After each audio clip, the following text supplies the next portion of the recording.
Good evening, ladies, gentlemen, and all variations thereof, and welcome to the Saturday stream. I didn't get to stream last Saturday. This feels a little weird.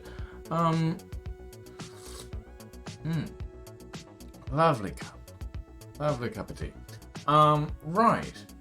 Yes, good evening, ladies, gentlemen, and all variations thereof. Welcome to the stream. I thought about doing Assassin's Creed today, since we didn't get to do any on Tuesday. What did we do on Tuesday? Phantom Brigade, I think it was. Yeah. No. I don't remember. Phantom Brigade was on Wednesday. Oh, we did Minecraft on Tuesday. That's what it was. But yes. So today, I thought about doing Assassin's Creed. And then I was like, nah, I don't really feel like Assassin's Creed. But you know what I do feel like? I feel like playing some Space Engineers. I think I'm in a bit of a Space Engineers-y mood at the moment.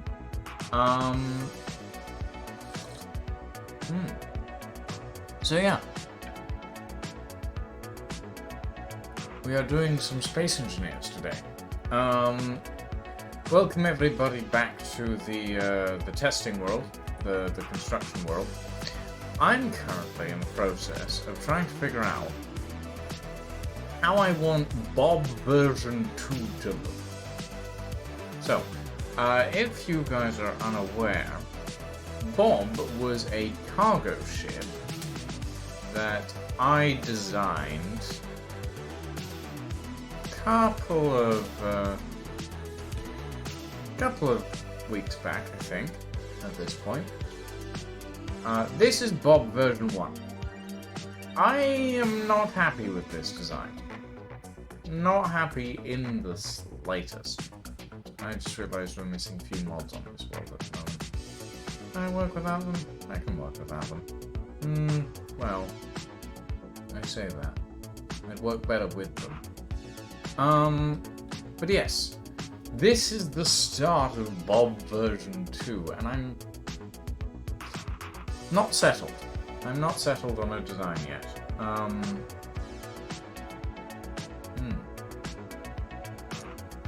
Not settled at all. And the thing is, I have a few ideas here and there. I have a few ideas of how I want things to look and how I want things to work, but nothing's stuck yet. I've not looked at something and gone, yes, this is what I want.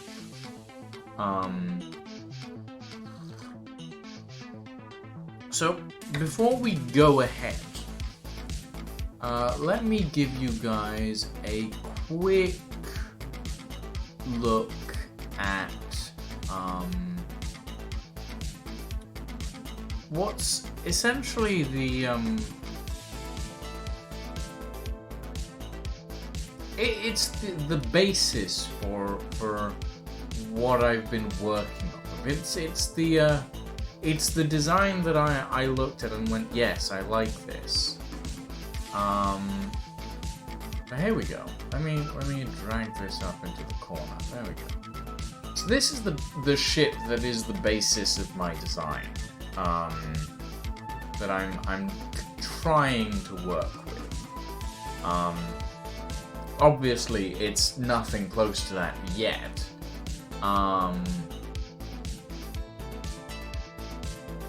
But there are a few design elements from this ship that I want to take. Let's quickly enlarge that for everybody. So, one of the main things that I want to take from this ship is this large ring section. The ring section's important. It's kind of the defining feature of this thing. But I want to put it more central.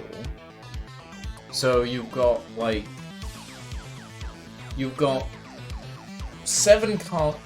front of the ship, you've got 7 cargo modules, you've got the ring section, and then you've got the engine behind that.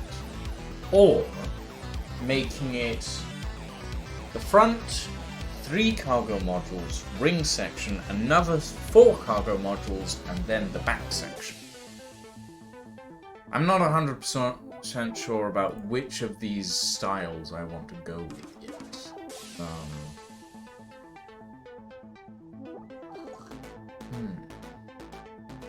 But we'll figure something out, I'm sure.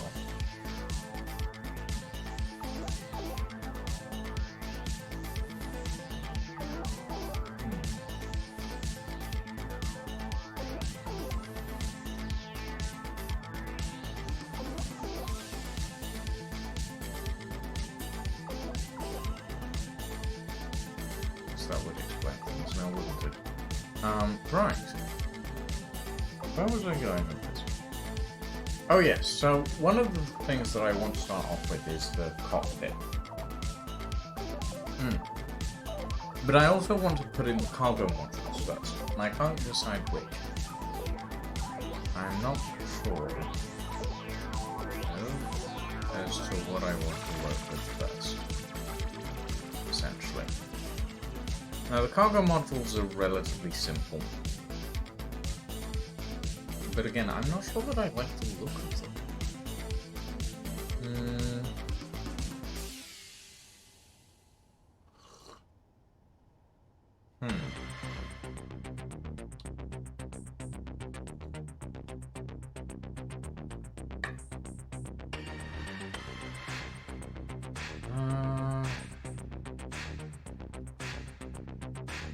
I'm not sure I want the ship to be that wide either. So what I think I might do, I might pull this in by 1. Because that should be fun.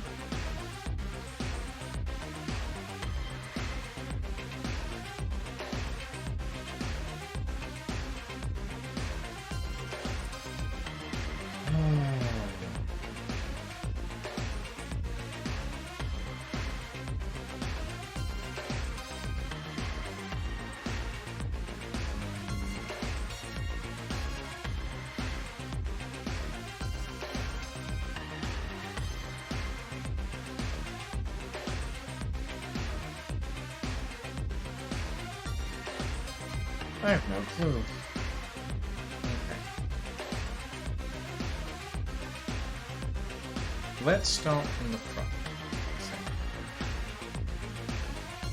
Now, if we quickly build out the cockpit, and it's going to be a relatively flat.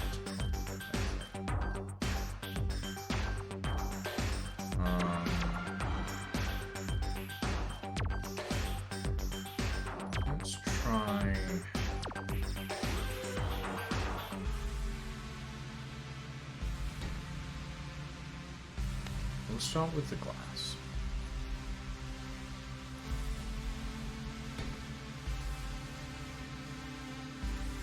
That feels way too tall immediately.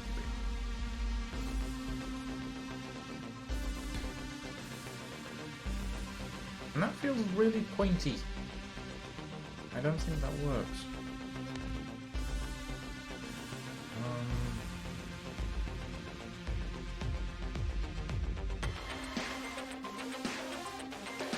What if we do that?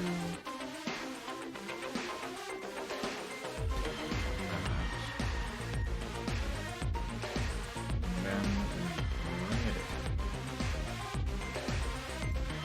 And best start mirroring this before it gets too much.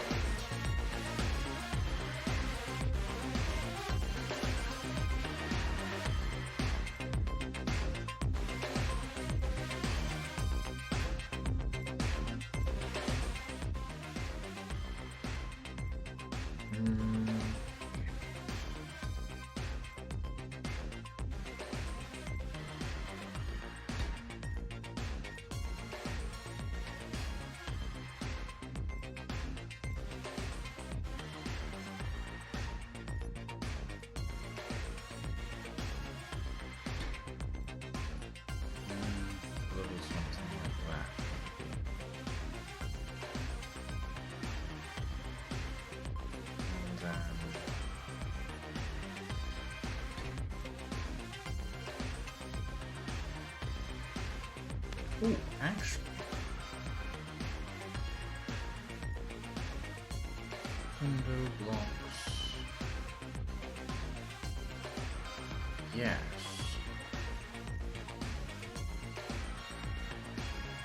That could work. Oh, that's the wrong way around, I just realized. There we go.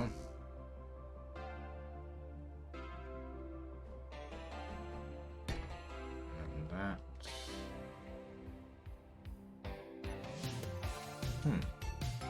That feels a bit better. Hey, Lydia.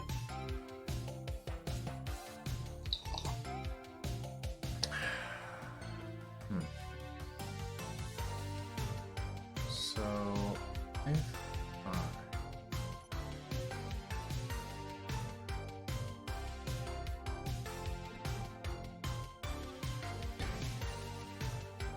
do that, then there's a decent area. Kind of.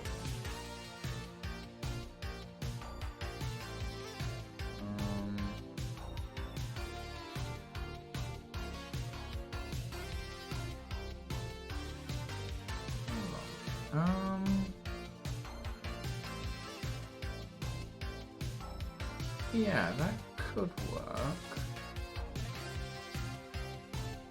Maybe if we do something like...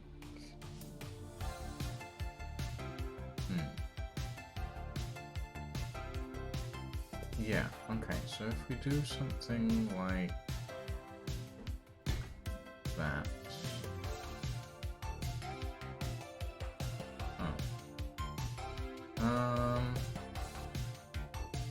Not really.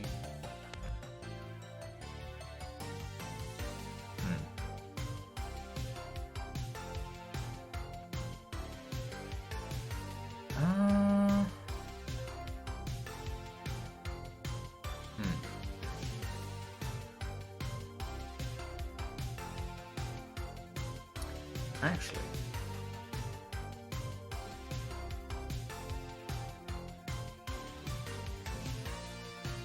how about let's put a floor on this actually, real quick. I don't know how I'll basically just stretch out that now. Then we'll put that there.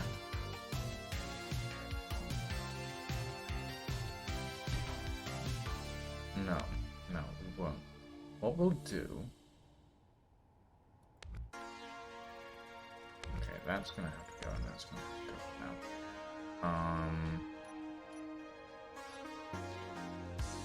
We will add in one of these. This is heavy armor. I don't want to be using heavy armor. That.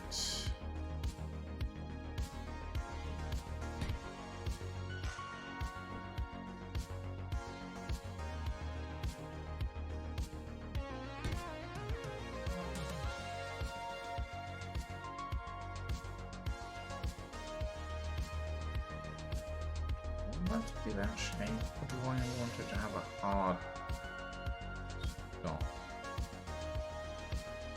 I think I want it to have a hard stop, so we'll grab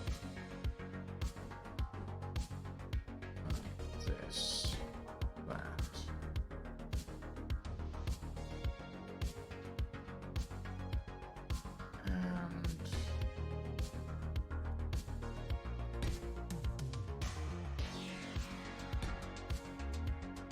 And do something like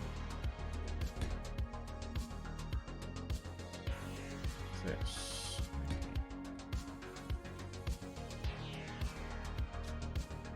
So that brings up the...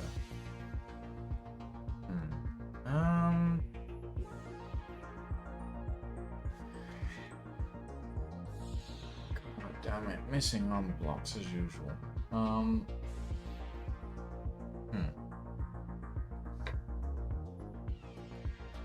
If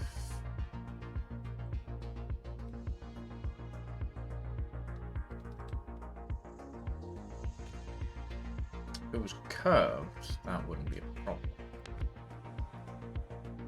But it isn't curved. Although now that I'm looking at it, maybe it should be curved. Hold on.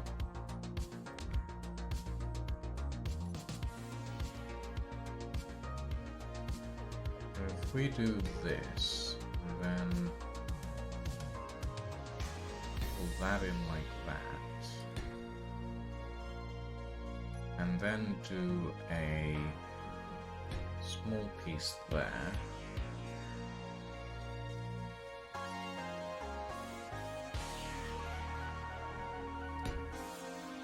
That. And then one of those. Then bring this back along the top. That. Then what we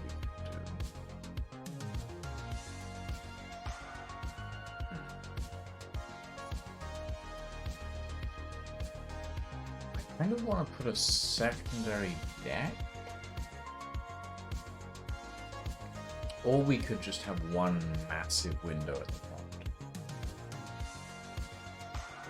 front. Actually, no, that's a good idea. I like that idea. So if we take that out, and then do this. Quick. And then we put these in.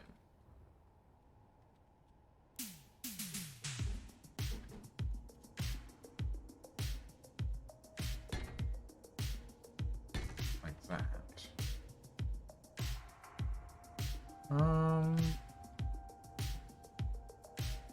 That could work.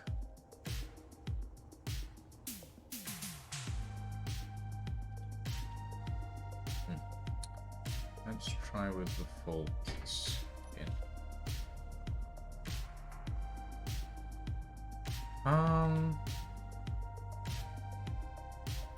That doesn't look too bad. Not 100% happy with it, but it works.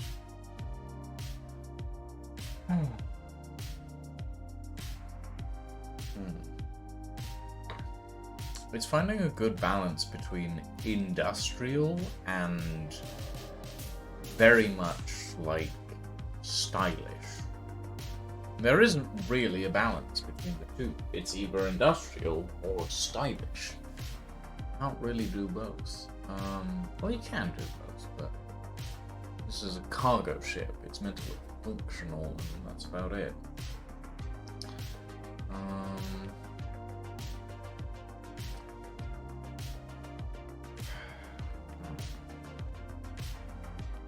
Actually, okay, I tried something earlier, but I wasn't happy with it at the time.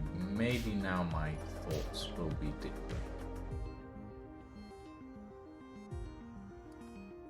Something a little bit like that.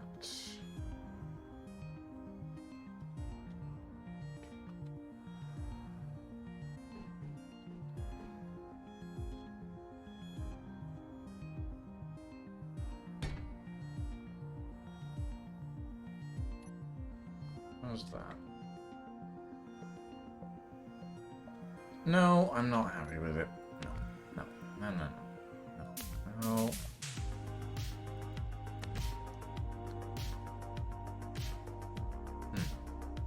Maybe we just chop these off and bring these down a bit.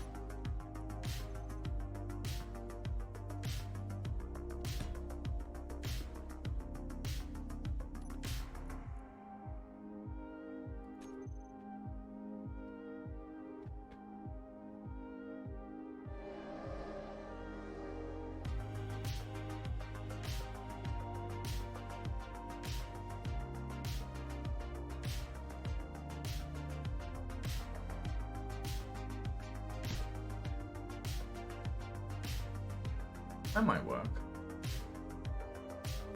I do feel like that window needs to come back though. But there isn't anything that really does that with window pieces.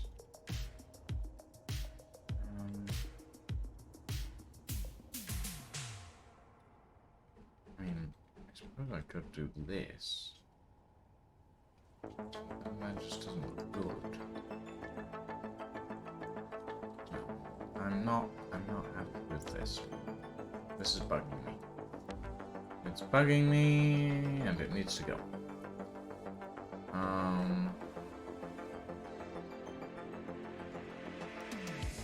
I do like the idea of something I saw earlier, though.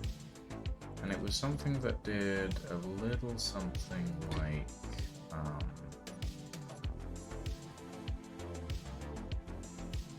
this.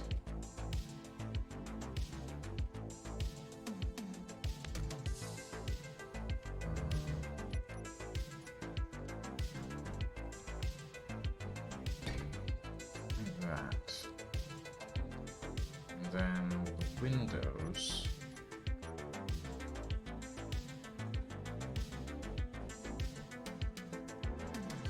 Would kind of do something like this.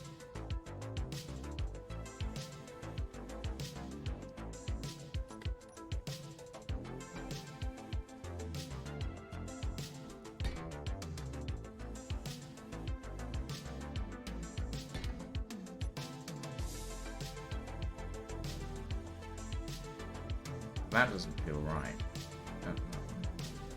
So what if we just do...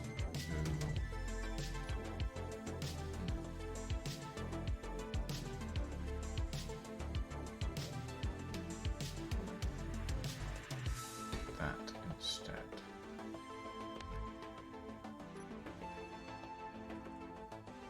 But then that corner feels off. And there's not really any way to fix that.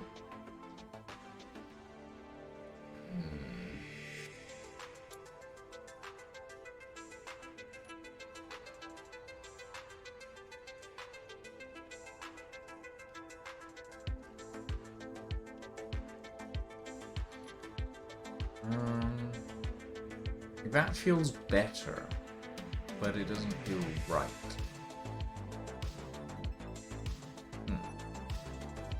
What if I just, instead of having a window here, I just have a panel like that? Could work. And if I do that,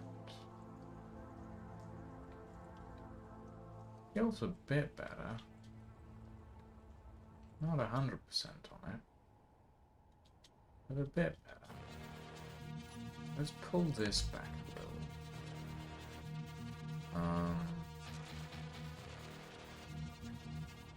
Because I do still think that the original design I had of having these sections elevated like this is a good one.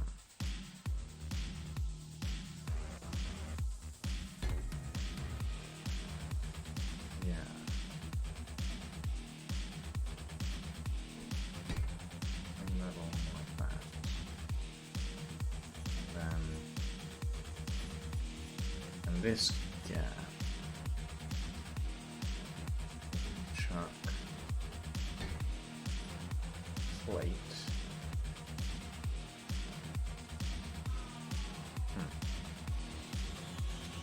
Actually, you know what? In that gap, we will chuck another diagonal plate going that way. And then, behind it, we'll throw another window piece.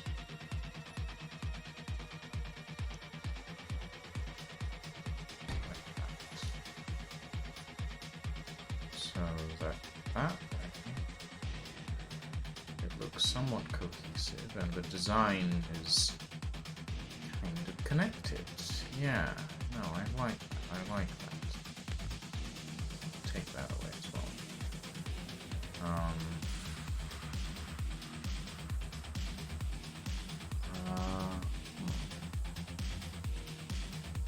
then what we can do is we can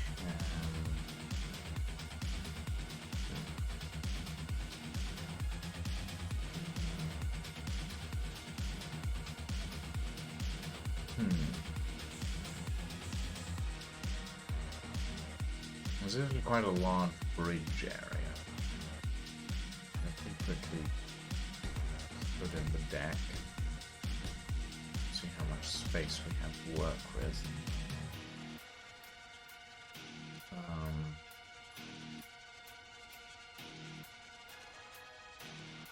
What we'll probably end up with is something a little bit like this on the front.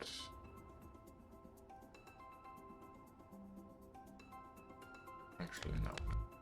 That wouldn't work. How about that?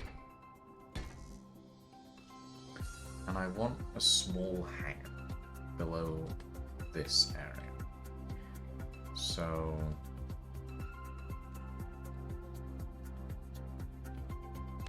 the way this would probably work is that followed by this.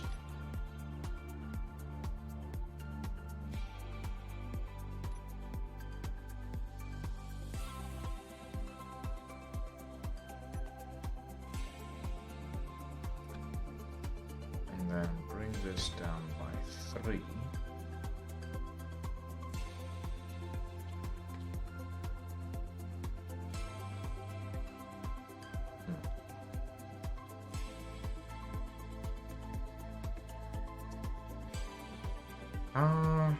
Three might, would 3 be enough?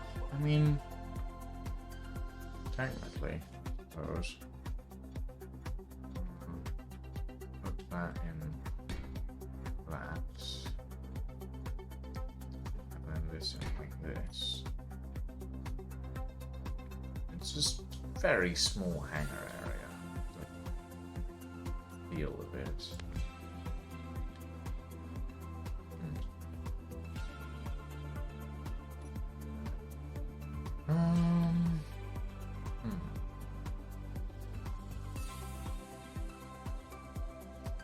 I don't know how I like to look at that. That feels weird. Let's take that out.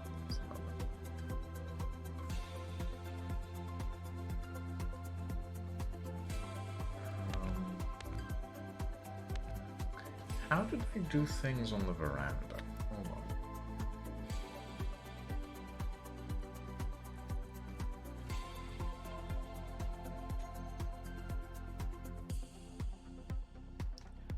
So the veranda had a similar cockpit design. And then it kind of just sloped directly backwards. Okay. That is manageable. We can do something like that. So throw in some of those. Something like that.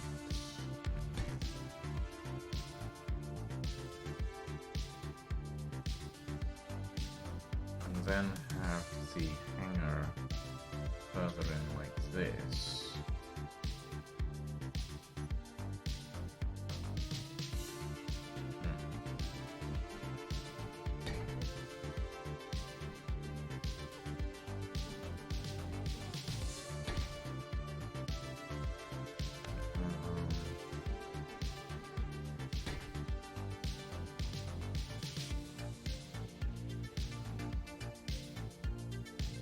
Maybe something that comes down like that on the side.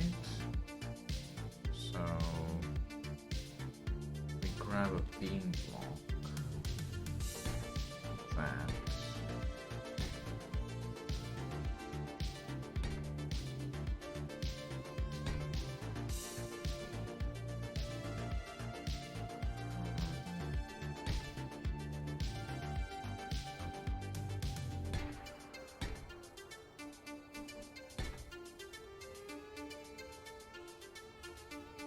And then kind of at this point bring it back.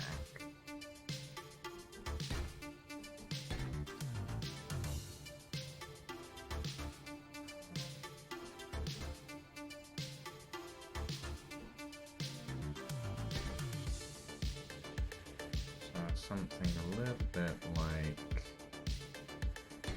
this. Maybe. Then this section can be the hangar bay underneath. You've got the entire sort of upper section protruding over, like the, yeah, that could work.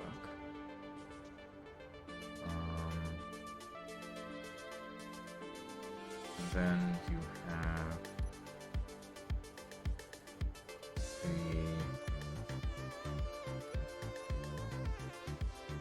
outer sort of edges there. And come down.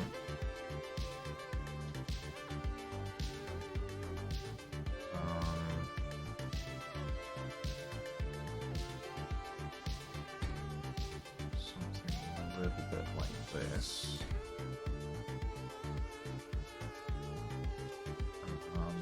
And at this point, we can have, let's see, it'd be 5 across.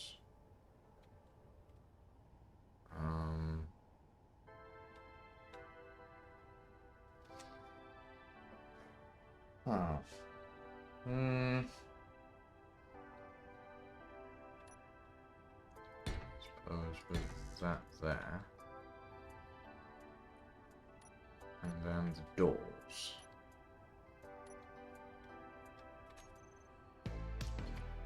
So we grab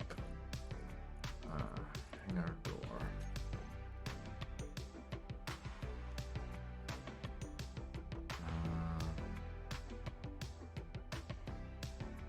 Put these ones on the outside. Windowed ones. And then another one. And that can be our entrance gate to the actual hangar, which isn't going to be very big. It's just going to have like a small shuttlecraft in it. That'll be about it. That'll be all it needs, really.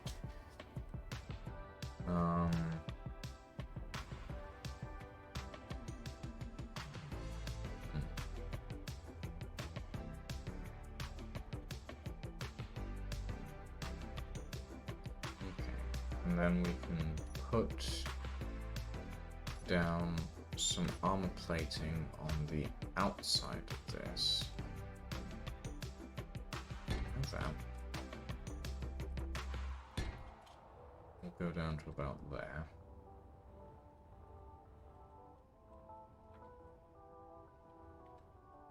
And actually, that's a good point. What we can do on this side of things is we can plate that like that to make it blend in better.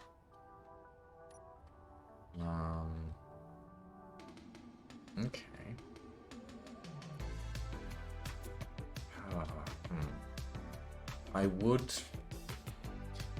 I would like to make this entrance 3 tall by 5. I could actually do that. Hold on. Well, maybe. Give me a second. That might be a little harder than I think.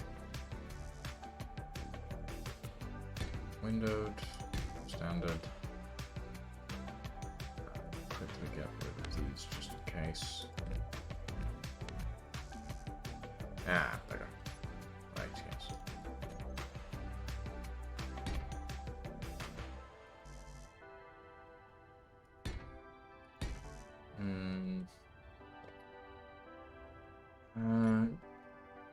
Could I just move that up by 1, maybe?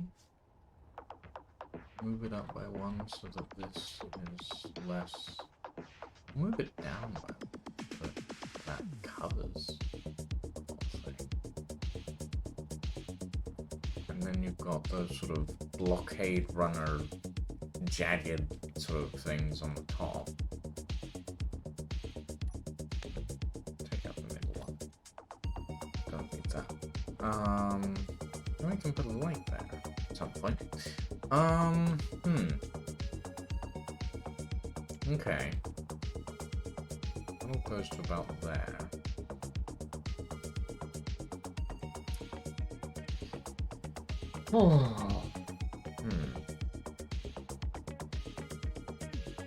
You can definitely make this 3 wide, but it's going to be kind of weird. It's going to look kind of strange.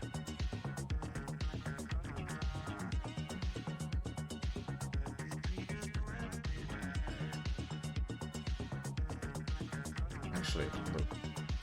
Well. Okay.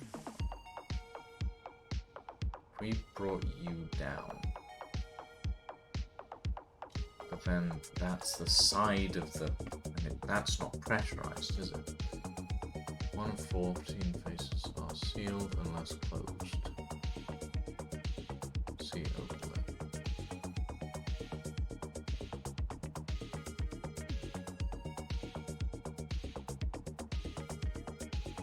Only that top base is closed.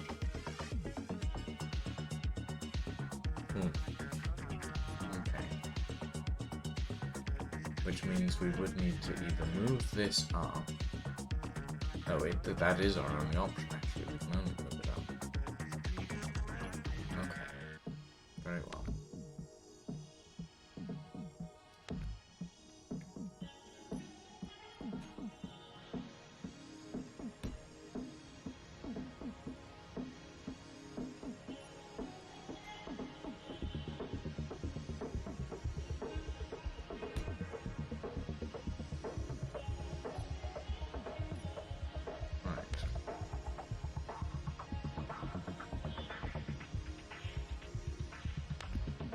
Let's try this.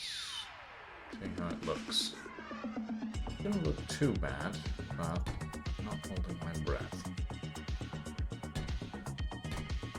There we go. A little bit on top.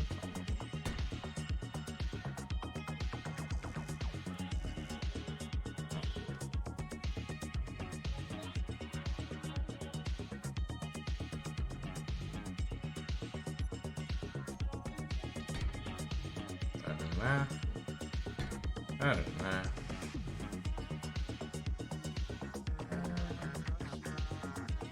We'll add some windows in to finish off the look. Where am I windows?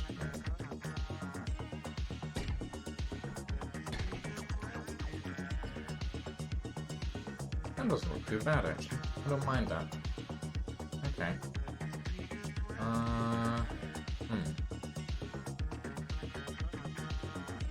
Okay. So with that in mind,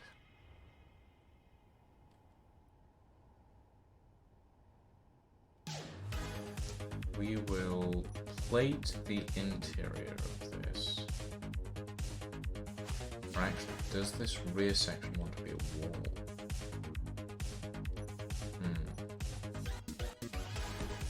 A wall section there. How does that look for a bridge? That's pretty good.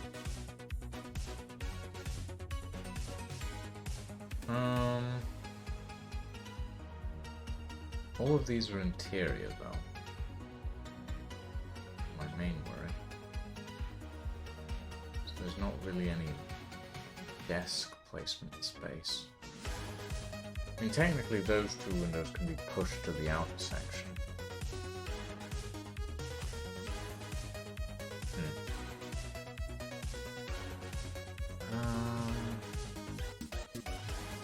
Doable. Worrying, but doable.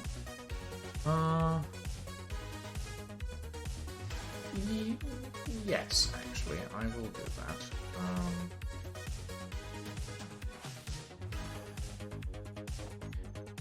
We will throw an unmanned desk here, and then a seated and desk there.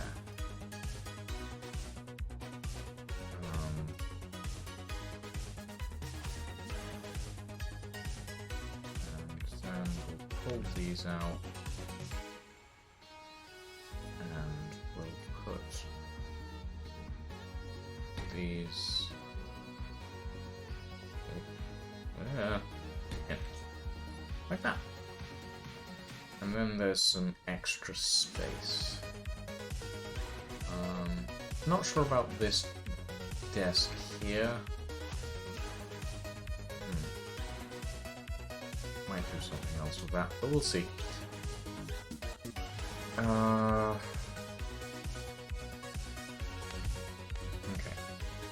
Quickly put this back in place so that stay there.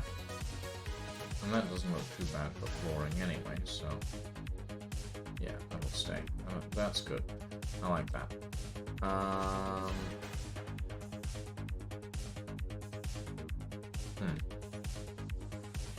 Probably have a backup battery in the bridge. Power is a necessity. So we can just slot it into the bridge like that. And let's throw down the main cockpit on top of that, maybe?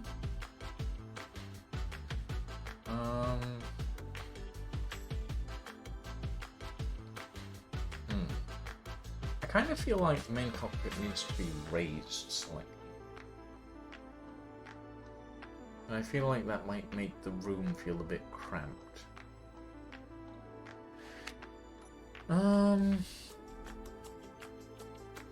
What if we do...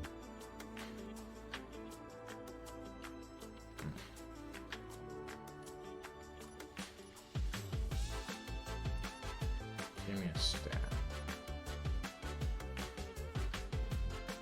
What if we do something like...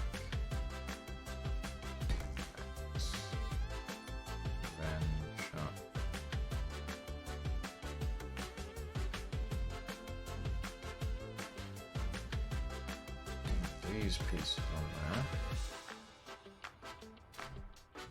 How does this feel? Here, the view is pretty good. I'd honestly prefer if it was half that height. That's not really something that can be achieved.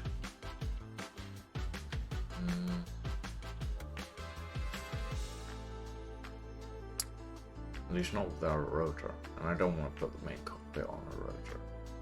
That's just asking for disaster.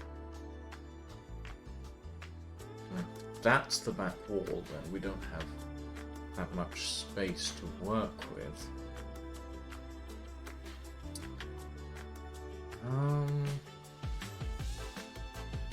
Technically speaking, it doesn't have to be back wall. If we do that.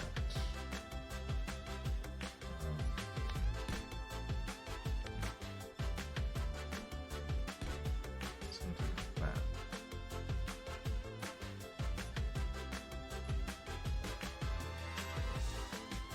And then there's a bit more space.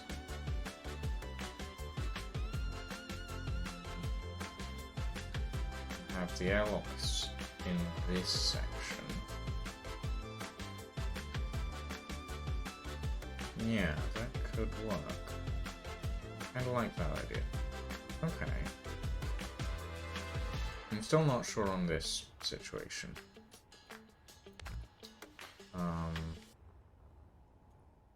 It could be wider, I guess, but then it just takes up more space. Not sure that's a good idea.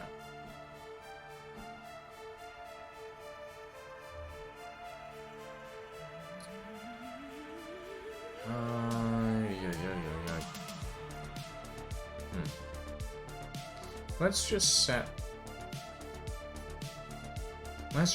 the cockpit there now. And then I can close the gates. What if I hang a door on? close. So let's see how far those close. Those close to there. Yeah, I thought as much. Okay. There's not much. Not much space. However, if we do that, and then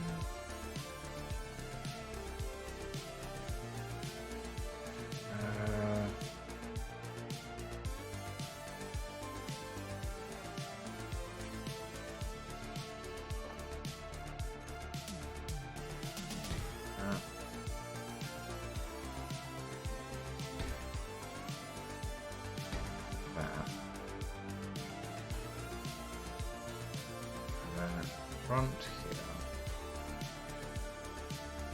we can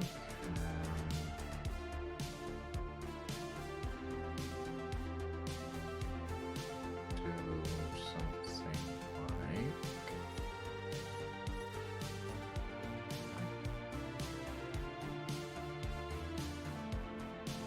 this, I guess. So that kind of denotes the center.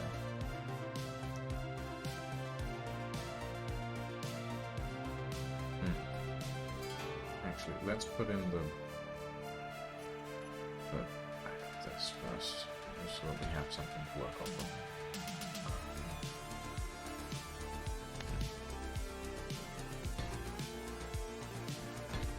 Go. And then we can do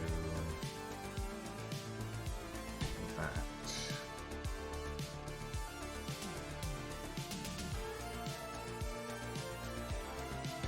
This.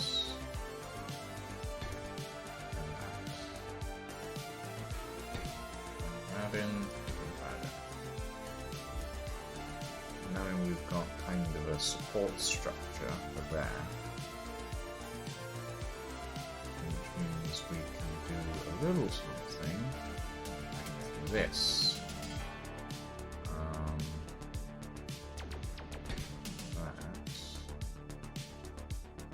Then that can go there.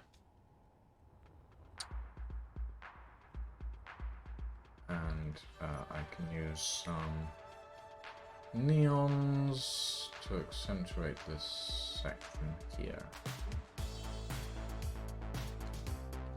Like that.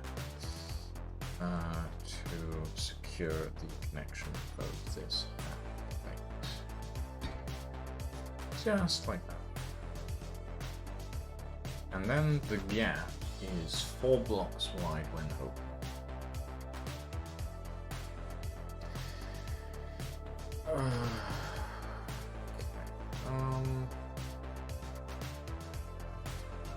Technically 3 blocks. Technically 3 blocks.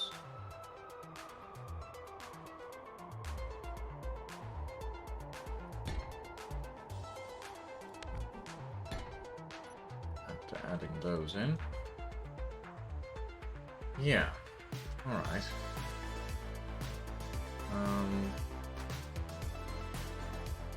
Could be worse, I suppose.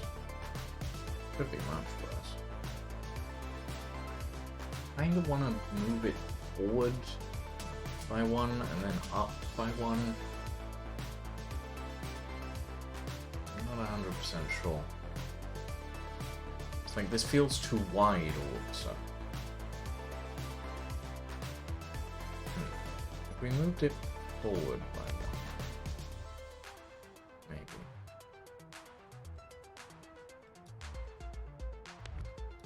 Quickly take this stuff out again. If we moved it forward by 1, then that would mean these 2 sections would be covered by that. I could probably find a way to work out that, though.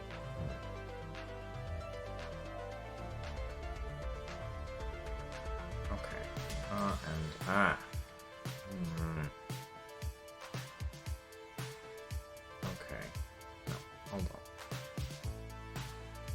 We can work with this. We can work with this idea.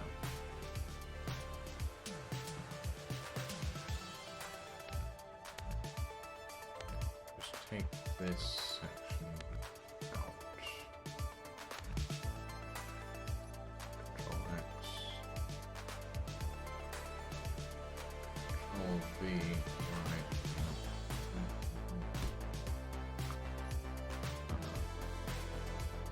These segments need to go.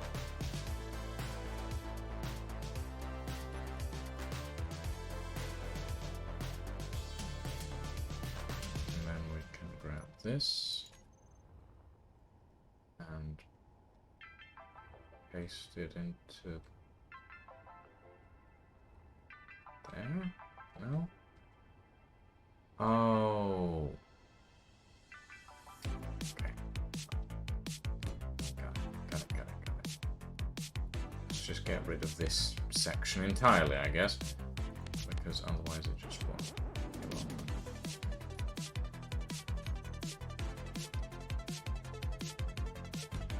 Put that there.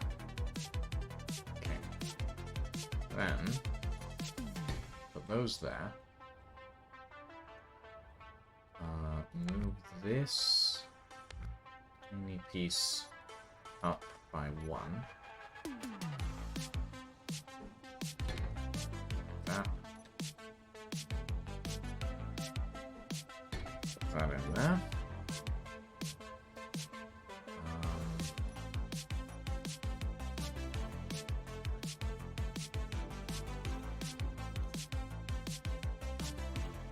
Not sure how I want this to work.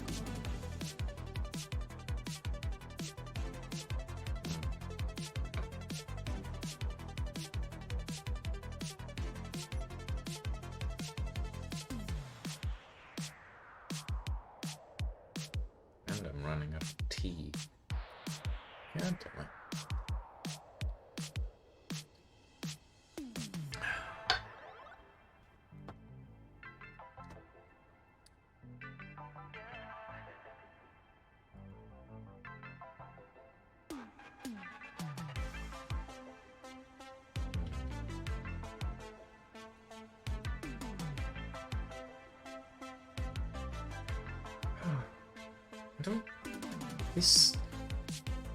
The lack of compound blocks in Space Engineers is really quite frustrating.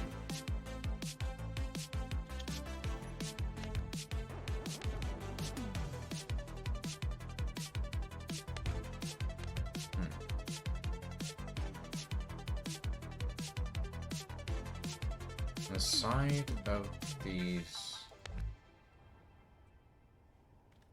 is not...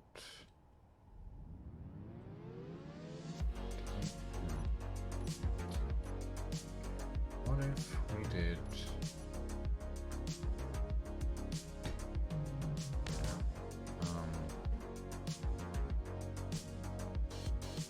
that there, and then here,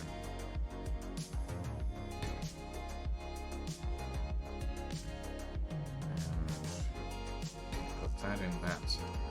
The problem with this is I don't think the sides of the tiles are pressurized. Oh, and this is just right.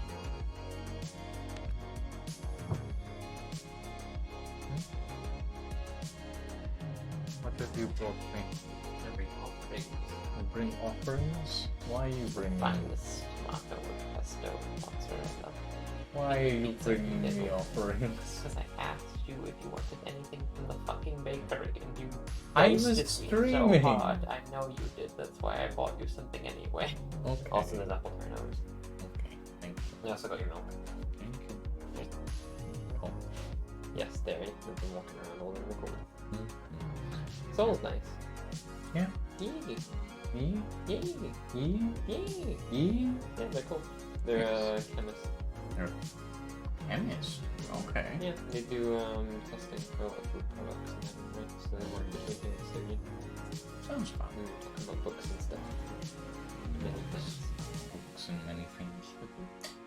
Well, I'm glad you had a good day. Also, the brunch place is really good. Mm. It's called babka, Yeah. and the babka there is very nice. I've never had babka before. It's like a Jewish kind of cinnamon roll, and they make chocolate babka, cinnamon babka, and the food. This fucking tiny lady was just like, here's your food. We ordered like 2 things thinking it would be quite small. Babka enormous, soup enormous. They gave me free bread with the soup, which I didn't even know came with the soup. Perfect. The bread was great. Everything about the bakery, like it's like a bakery cafe thing. It's lovely. I'm glad you had fun. I am. I'm gonna go play in the furry Overwatch tournament. Okay, well, can you give me your quick opinion on this?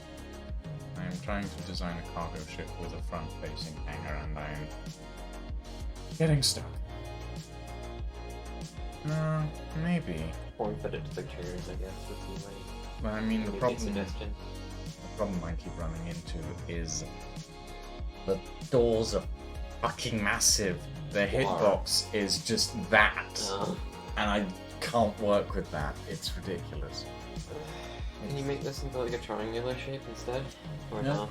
you can't do that. It has to be squared because the Then- doors are I squared. guess what I would say is build 1 block out, make the whole thing 1 block bigger in order to accommodate an outer shell shape to actually form fit it. That would be your only option. Maybe.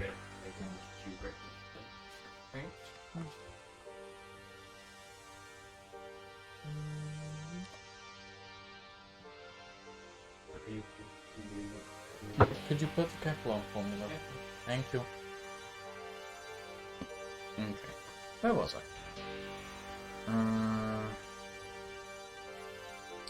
Before the sudden and unexpected interruption, I was trying to figure out how I wanted this to look, and I couldn't remember whether... Actually, there's an easy thing I can do to test that, isn't there? Right. Let's do a quick test. See if... Oh, Scheiße. See if this pressurizes properly. So that. And then...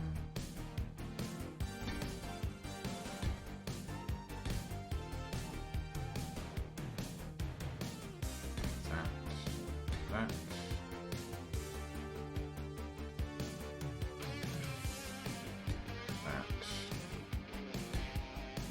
And then put a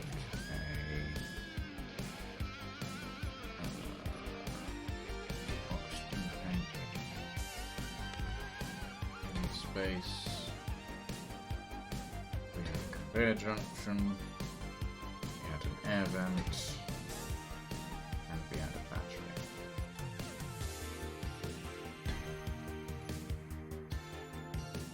Where did it all go? For Pete's sake.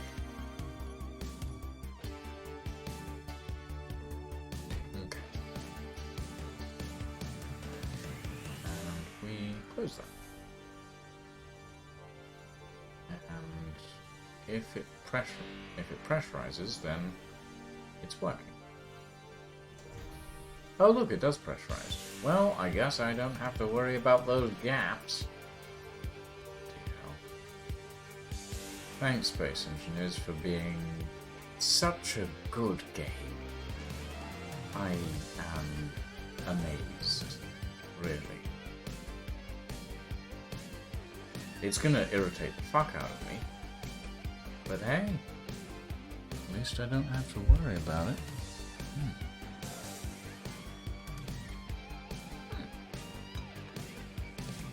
I will go heat that up. I will be back momentarily, everyone. I haven't actually had dinner yet, so...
fact, I have heated up my dinner, and I am ready to get back to it. I'm starting to think that it might be a good idea just to do...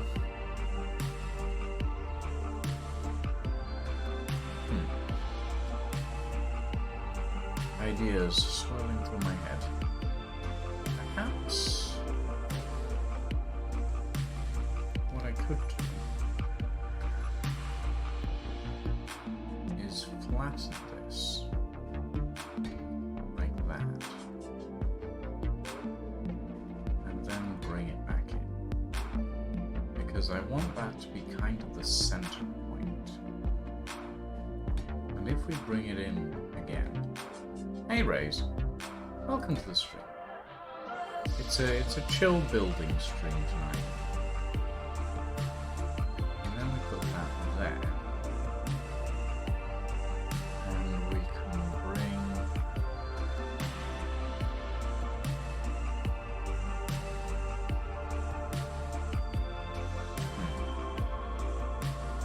Why is there text across the stream? Because I just got back from my stream break and I forgot to change back the things. Thank you for reminding me.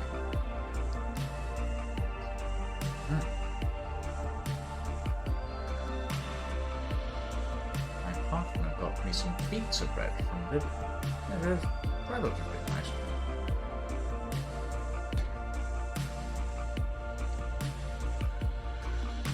Pizza bread is. My partner is fantastic. What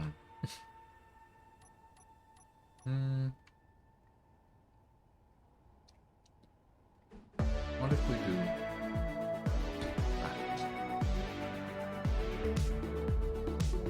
That gives people a ledge.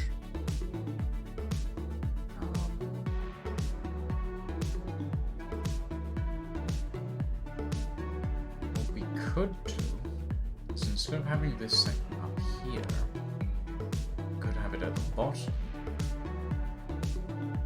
and then... No, that's a bad idea.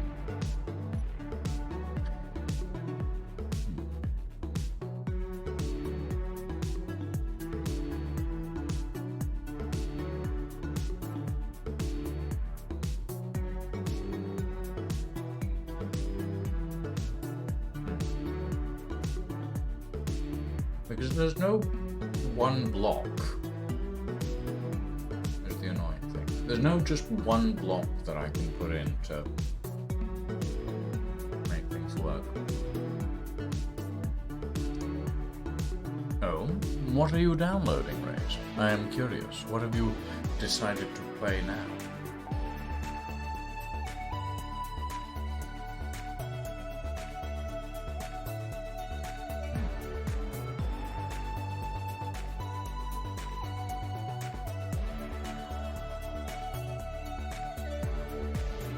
XCOM 2 with that is a hell of a download.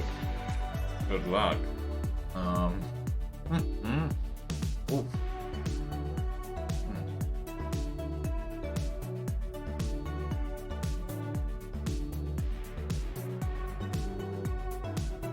I'm just wondering how realistically feasible it would be to just put a hinge hanger door in instead, a merge block hinge hanger door, instead of this crap.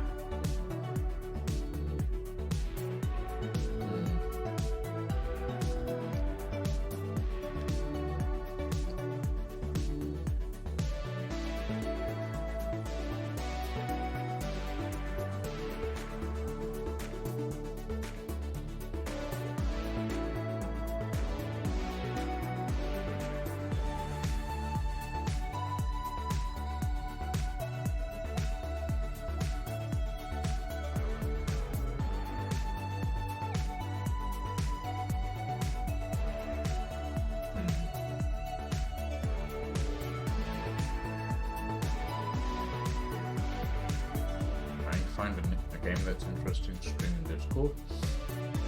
XCOM 2 is always a pretty good shout. Fun.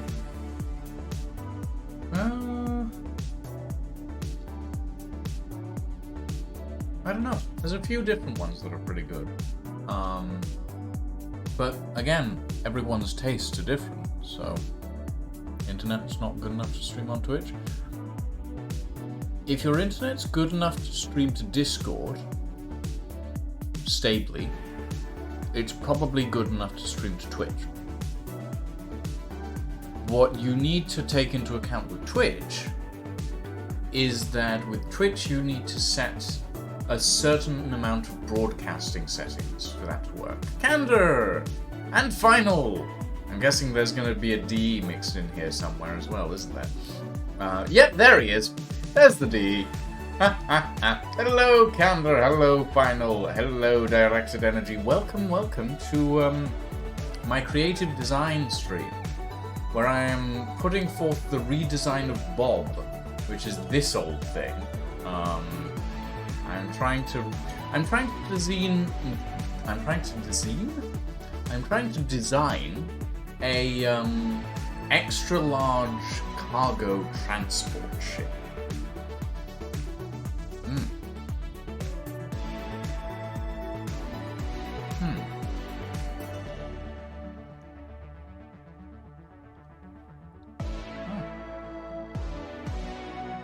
Sorry. I'm also kind of in the middle of eating my dinner. Professional streamer, everybody.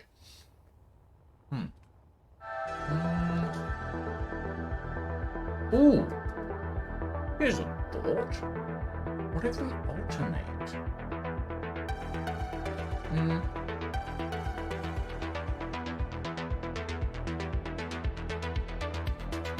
Okay, so like... here's what I'm thinking. The door itself doesn't need to be that close. So what we could do is we could have a layer around about here, right? And then we can put down the flooring there and there. And the buffer spikes can go here. And these are more like buffer rails. They can extend. Bulk freighter, kind of, D. I'm thinking like, okay, so this was the original design. And it had 24, I think. No, sorry, 28 large cargo containers. It was basically designed with the idea that if you got into planetary atmosphere, you could, or like high altitude, low orbit, you could drop these and they would drop to the planet and parachute down. Or you could dock up to a station and transfer cargo through the main system. But I never liked the design. I designed it during a time-limited thing. So I was like, I'm not happy with the design. So I'm going back and I'm revisiting it. And I've come up with some interesting changes to the style, I think. But we're getting there. We're getting there. So, at the moment, what I'm trying to design is a small shuttle hangar. Sorry, I'm munching on pizza bread.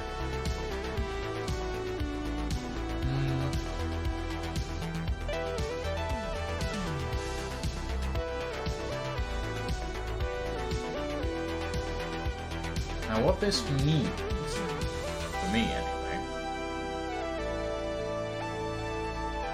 is that needs to go there. Which means the doors to the hangar need to go here.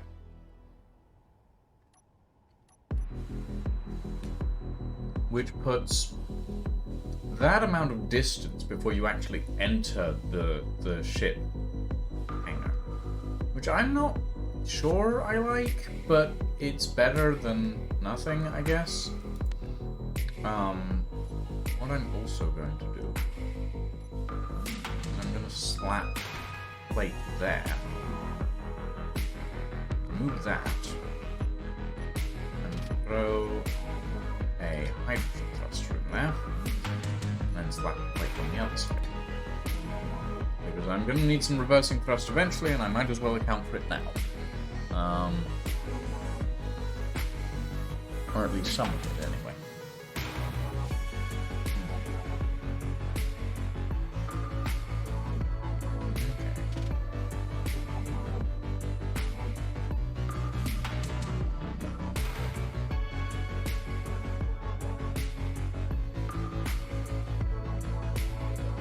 Bearing in mind the way this is probably going to end up looking,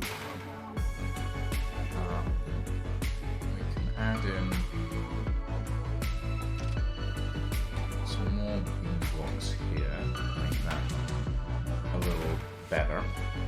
Because this area isn't meant for like anything special. It's meant as a launch bay for a shuttle. And the shuttle is going to be pretty small. It's not going to be anything big. So I should have plenty of space.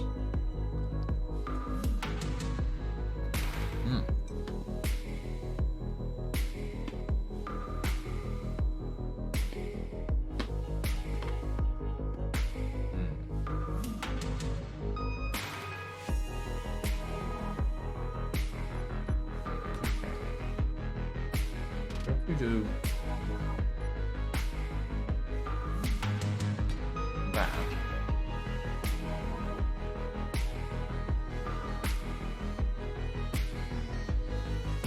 and we quickly bring down an amount of plating. Oh, there we go. And then that can go there. Then we can put something there. Some more plating underneath. So if we do very quickly something like this.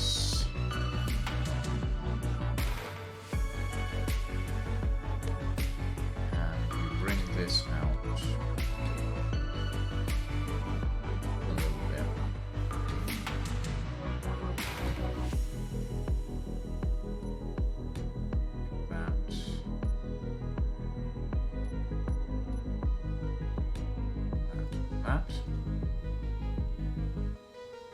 Then, what we could do is we can chuck the windowed hangar doors in there.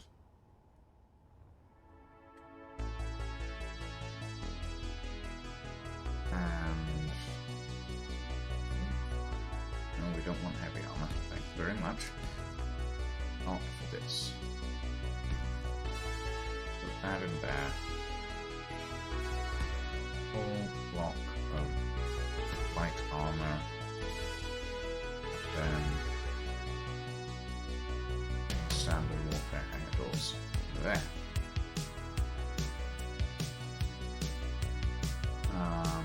And that should give it a sort of a tooth-like look.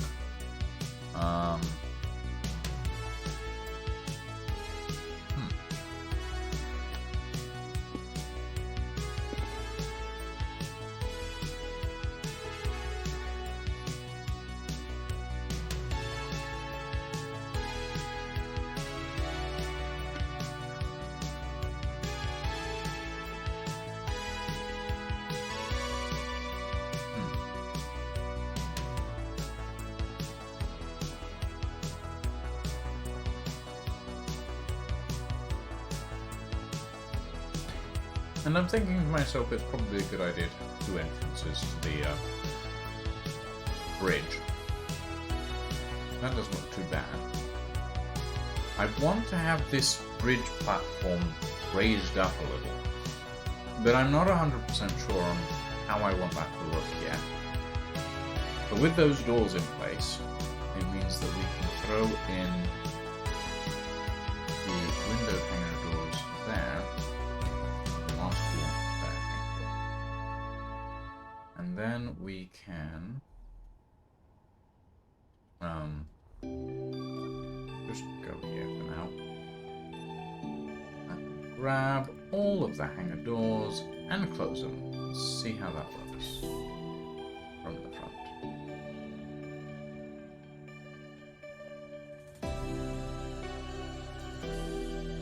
Oh yeah, that's pretty good.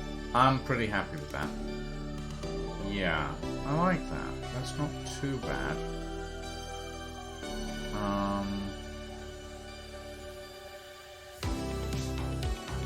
I'm half tempted to flip that, actually. Yeah. Flip that and move it forward, maybe? No, not move it forward. Well... No, actually it's pretty good where it is, visually.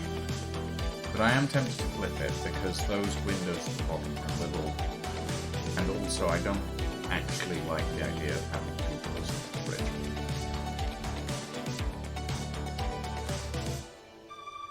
Uh-oh, that's drifting.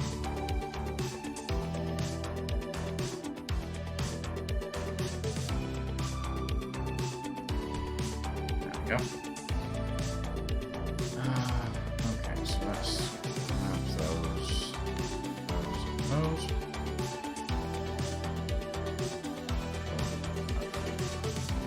These should be.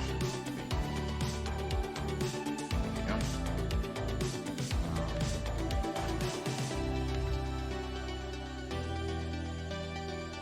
Realistically, I don't need these either.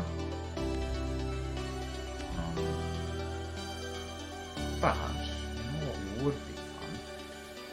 If we use these box here instead, just for a bit of a visual difference. There we go.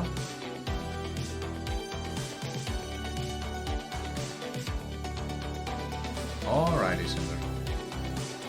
Enjoy your luck. So if we throw that, have a bit of a ramp down the goodness knows what. It doesn't actually lead anywhere, but that's fine. That's the point isn't for it to lead anywhere, the point is for it to look interesting.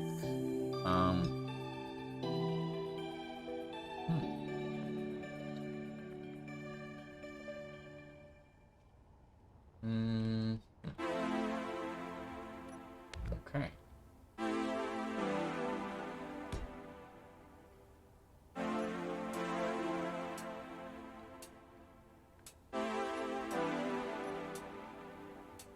So, opening a door.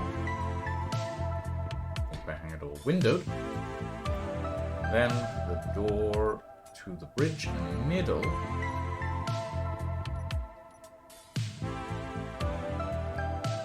Which I actually think will just go with a regular door. No, we can't go with the regular door. Of course we can't. That one, maybe? How does that look? We'll need some paneling on the doors to cover up that, but that's easy enough to do.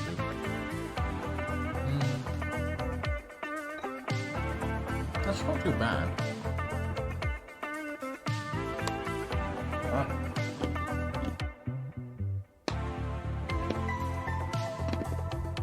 Oof.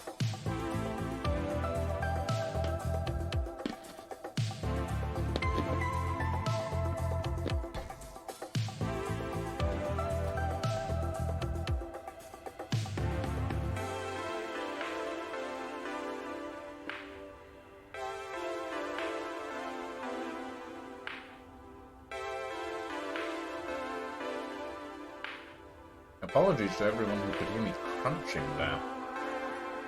I didn't expect that to be quite so tough. Okay.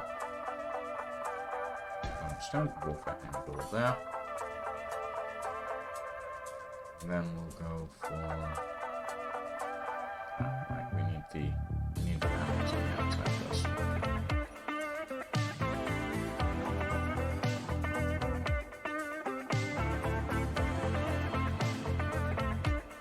Go. Okay, so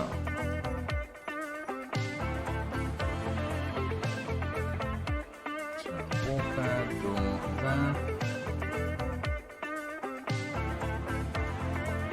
Then we throw in a yes.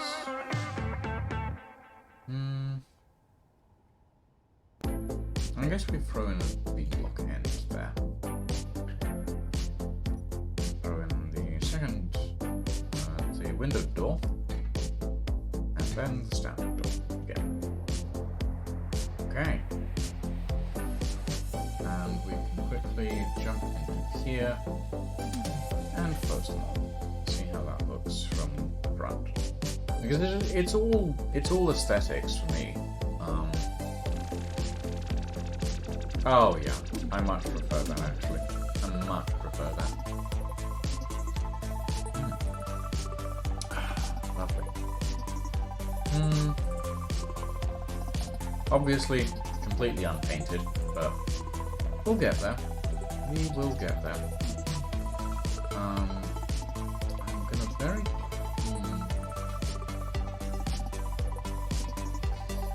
I mean... If I throw a standard door, and because I actively hate these doors. I love them, but I hate them. Like, they look kind of cool, but at the same time they're massive and they make things painful. Not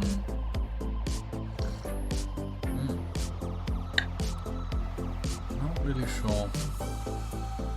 Okay, I'm gonna take the last bite of my pizza bread while I think about this actually.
I should have remembered that that door would just take off. I forgot that they did that. They only connect from the top or from the sides, but they don't connect to each other from the sides. Kind of annoying.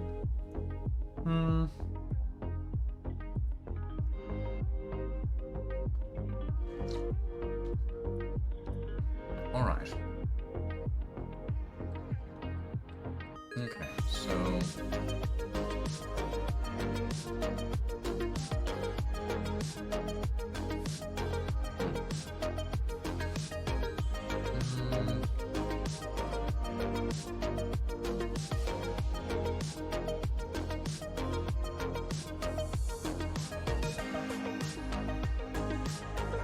I mean... Okay. Door-wise...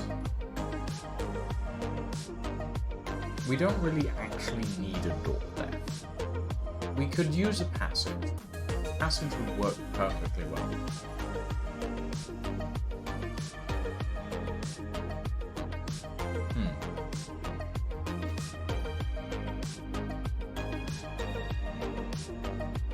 And then you have the airlocks here.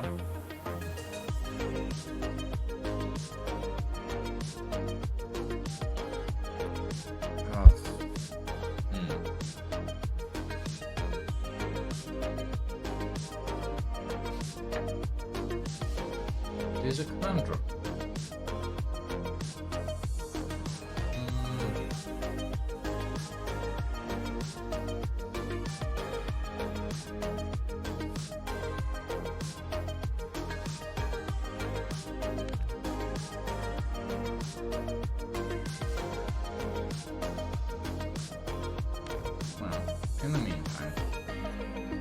I quite liked the sort of curved structure sections that I had on the original Bob.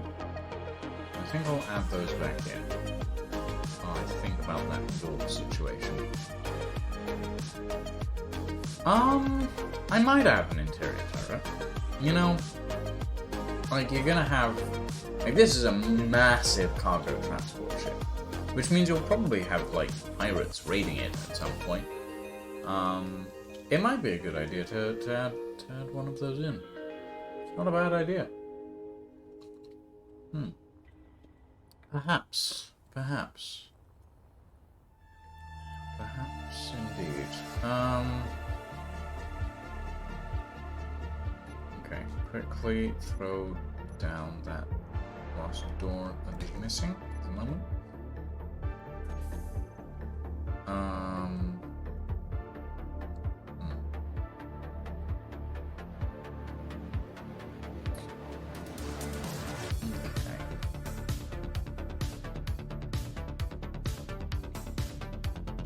One of the questions that I was asking myself earlier was, do I want to make the corners flat or like diagonal in this roof? And at the time I was kind of leaning to diagonal, but now that I'm looking at it, I'm kind of going, well, I kind of want the windows to extend back and disappear into this. Which could be achieved, but it would mean sacrificing the diagonalness of the interior of the room.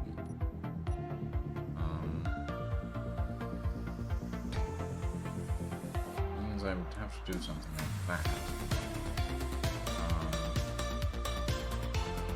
Which I don't mind, actually. I don't mind that, but I suppose we can just do that.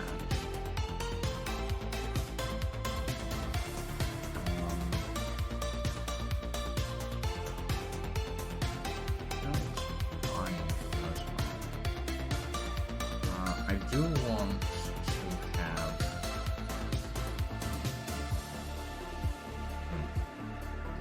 I want an airlock. I want it up here, near the bridge.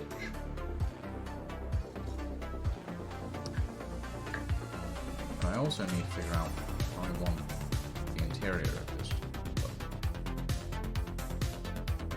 It's going to be some sort of shuttle freight. Well, no, it's going to be a cargo freighter, like this thing over here. I just wanted to have a shuttle bay in front that it can like have inside for when it needs to like have people jetted in and out, or when, for example, they might need to do repairs. You can mount a pair of like welding arms to the shuttle and then like move around the outside of the ship doing repairs. That actually sounds kind of cool. Welding arms on the shuttle. So yeah.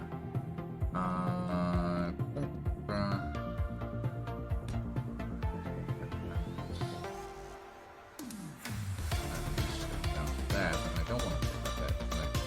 I want to put the... Well, what if...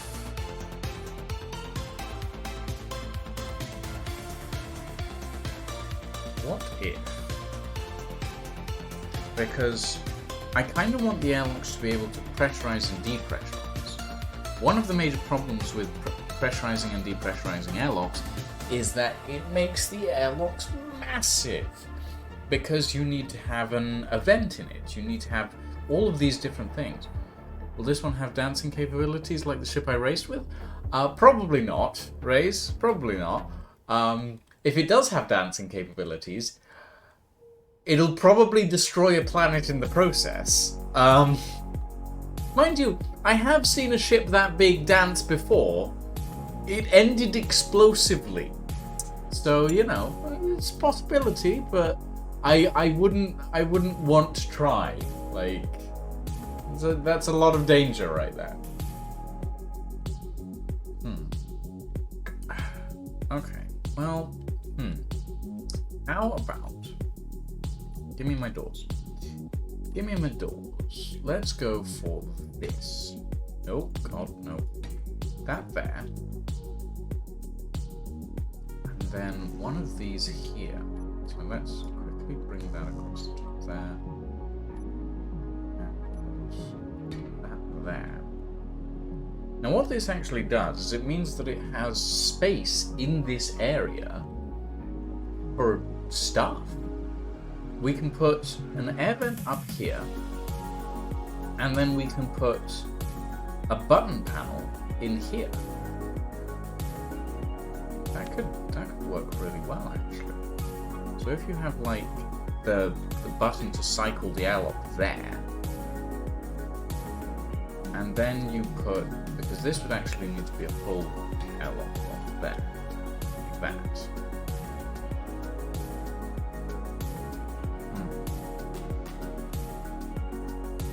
Actually, you know what I would like? I would like this airlock to be like that. And then you have that decent area.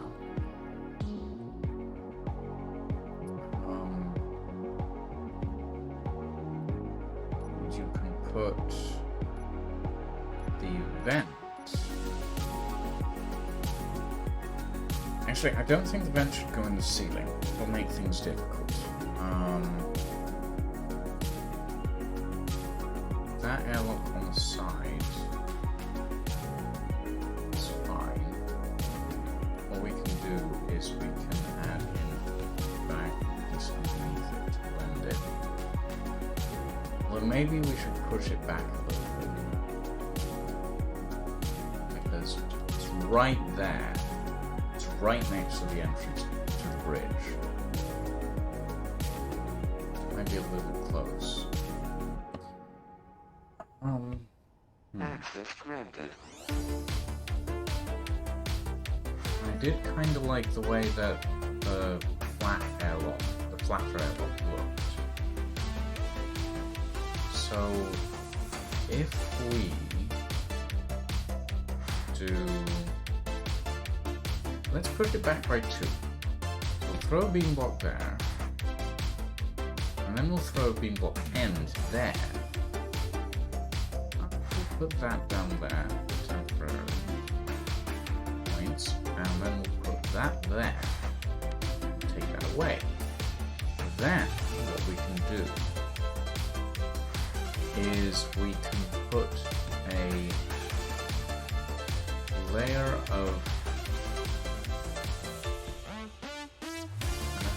section of armor there to blend that in, and then we can put that same layer another level down like that. Yeah, just like that. Hey Scarlet. What am I building today? Today I am building a redesign. I am redesigning this ship over here. So this is the Bob. I didn't have a better name for it. We built it during a time-limited build challenge. I'm not happy with the design. I am not happy with the design at all. So I am redesigning it to work a little bit better. And to be a little bit nicer. So yeah. Okay, so let's throw that there. No, actually we'll make this flat. And then we'll put... Oh. We're gonna need a plate there. No, actually, I think I'll move the airlock back by one more. It's got a real steampunk circa 1970s truck feel to it. Kind of, I guess. I'm not like the original design. I am not satisfied with. I looked at it and I went, no, I don't like this. I literally gave lying the point on that one. I was just like, I do not like my design. I'm not happy with it. I am going to redesign this at some point. So yeah. Okay, what if we... Let's do...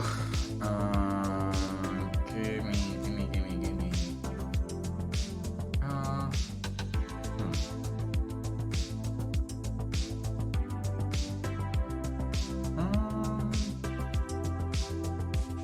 Let's do, where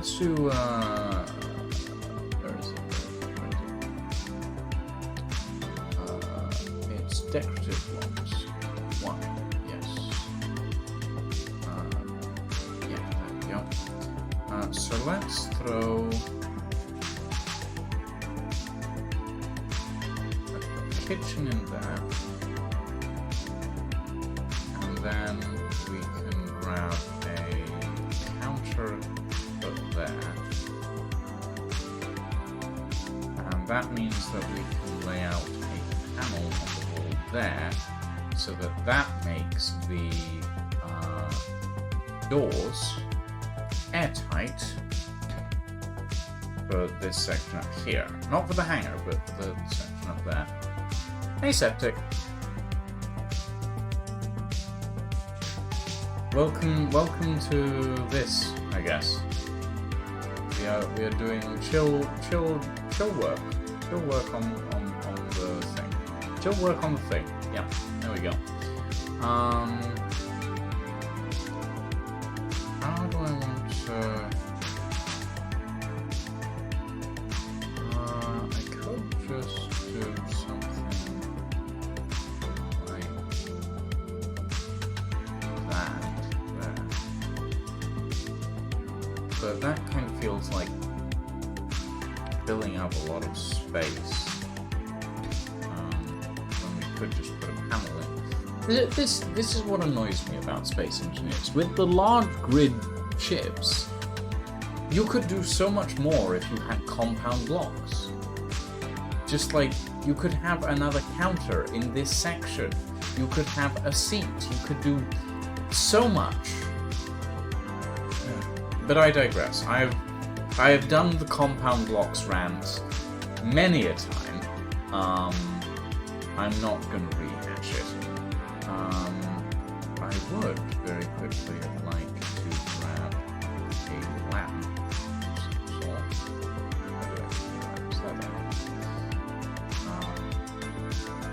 The light panel is way too tall.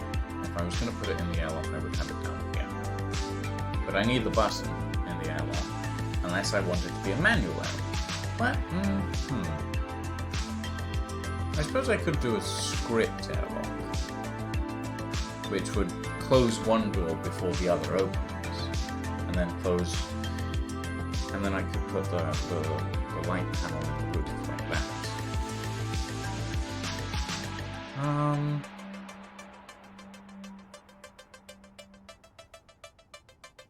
I don't know. Because this is kind of the top. I don't want to go any higher than this, really.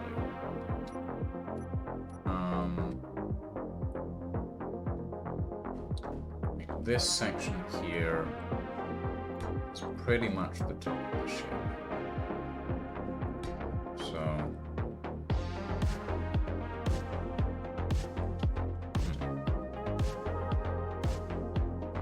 I honestly don't like that vision.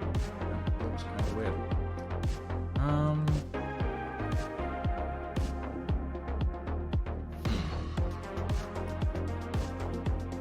Some mods out there, but none I found to be stable.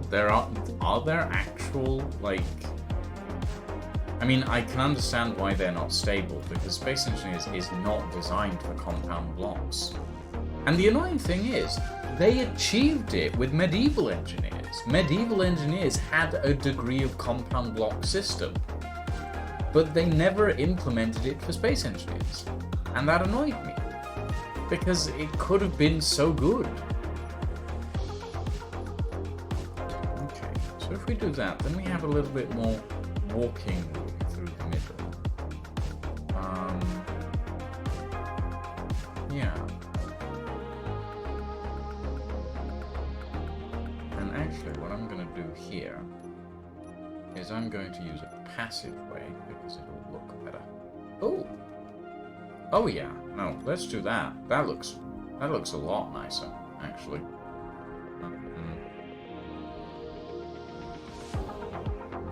Yeah, just corner that off. Yeah, I mean, the thing is, Medieval Engineers is technically really good. It has a really interesting physics system. Your castles will collapse if they're not constructed properly. It has blocks that you can put in the same place as each other. It is kind of a bit weird sometimes, but it works well. Well, as well as I remember it working anyway.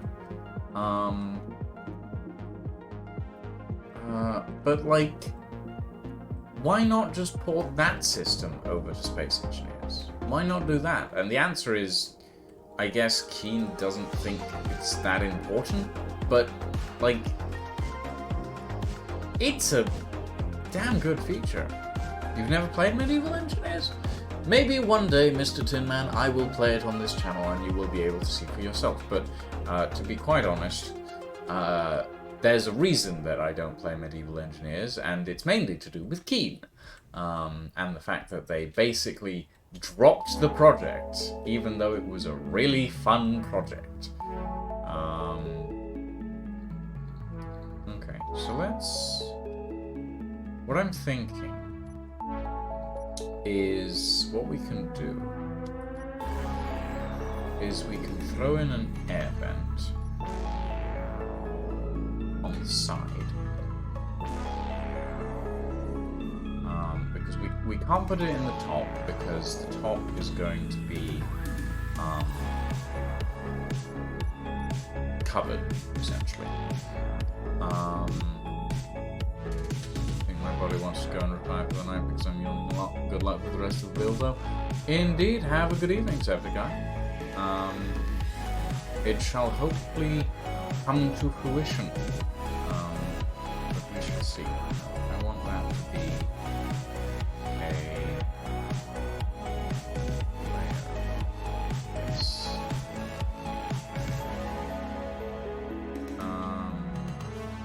Then we can do that.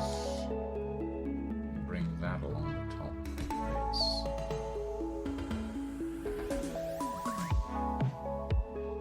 Technically, what I could do is have the oxygen tank on the roof and then turn around and go down there, but we'll get to that in a bit. I'm not 100% sure on the design of the airlock yet. Games that are unsupported tend to drift into the abyss.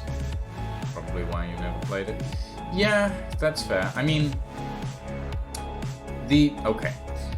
Admittedly, this was a little bit on the selfish side for me.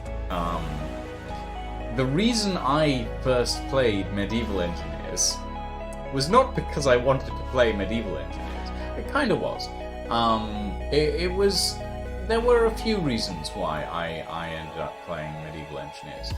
But one of the big reasons is there was a Space Engineers suit that you got for playing Medieval Engineers. And it looked really cool. And I'm wearing the helmet for it at the moment. And that was one of the reasons why I played Medieval Engineers.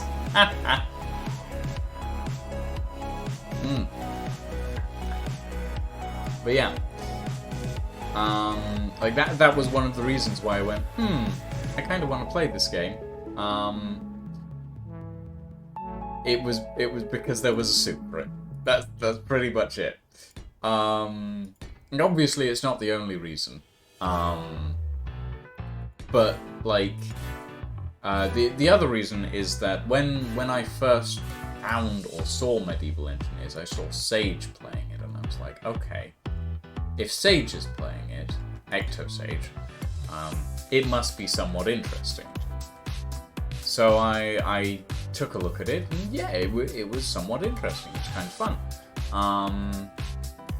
And I decided, you know what? Yeah, I'll play some more of that. And then I never really did, because Keen was stuff. Keen was stuff. It was, yeah. It was kind of all over the place. They didn't really do much with the game, and it just kind of flopped. But it didn't flop, though, is the thing. It was an enjoyable game. I've hidden my headphones. It was a very enjoyable game. And I would like to go back to it again, but like, Keen literally went, oh yeah, no, we've just stopped developing Medieval Engineers, even though it has a relatively thriving community. And now we're going to let the community edition exist, which is Medieval Engineers, but with all the mods the community made for it. Literally. That is literally what they did. And I'm like, well, that's kind of just throwing the game at your community and expecting them to fix it for you. And I'm not a fan of that approach. So yeah. Right. I want to... Yeah, okay, that is what I want to do, actually. I want to take this and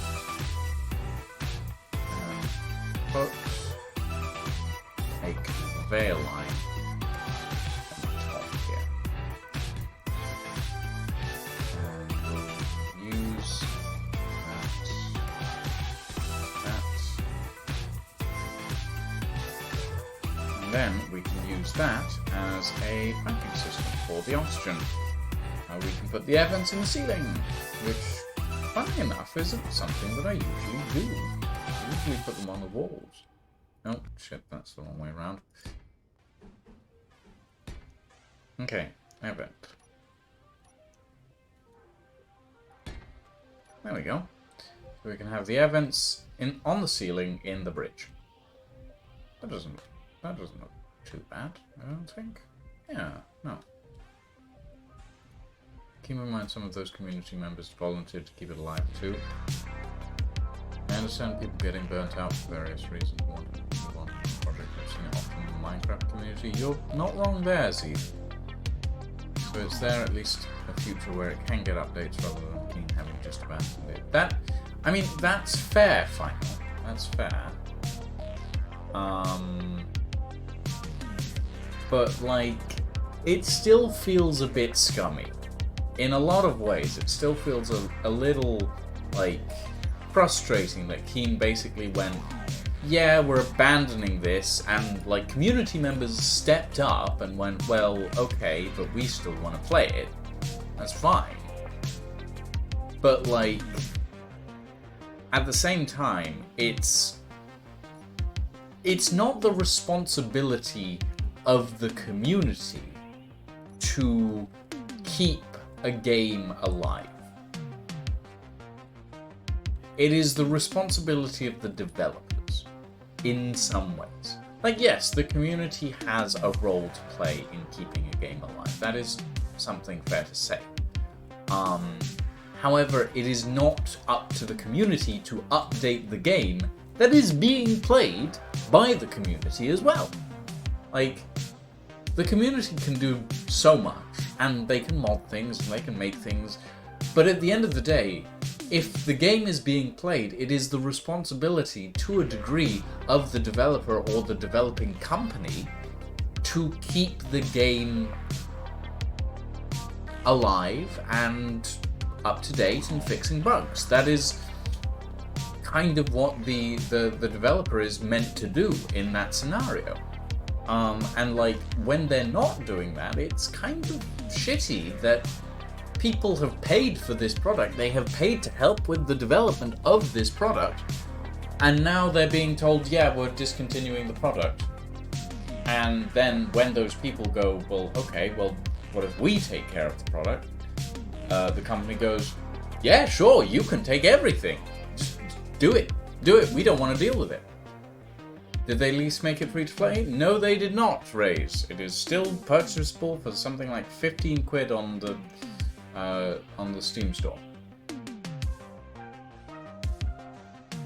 I think. Let me quickly check. Med Evil.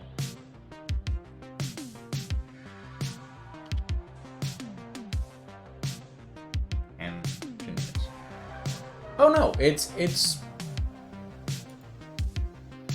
8 quid. It's 8 quid on the Steam store.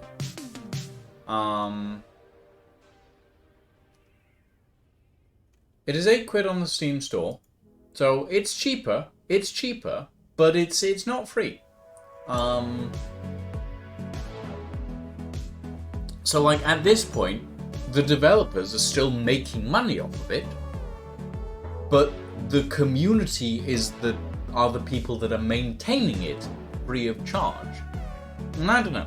I guess I'm not, like, in fairness, I'm not 100% sure of the extenuating circumstances of all of this. However, to me, that feels a little bit shitty. Just a little bit. Like, it doesn't feel great. It feels kind of rude in a lot of ways. And like, as I said, I don't have all of the details. I don't know the whole story. I don't have everything in my head. I am recalling what I am aware of, essentially. But to me, it still sounds a little not great, you know? Right, where was I? Before I went off on a ramble. Oh yes, right. Lights and how do I want to design this area? Well, I suppose I could just put light panels on the wall. It's not a terrible idea.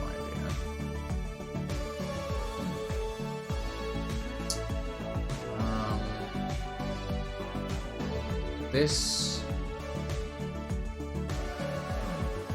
I kind of want the bridge to be pressurized on its own, but at the same time I'm like, well, I don't particularly need it to be pressurized on its own. It can be included in the common area. So, I don't know. I don't know. Okay. Let's quickly throw in this and then take it out again because I just thought of something. Okay.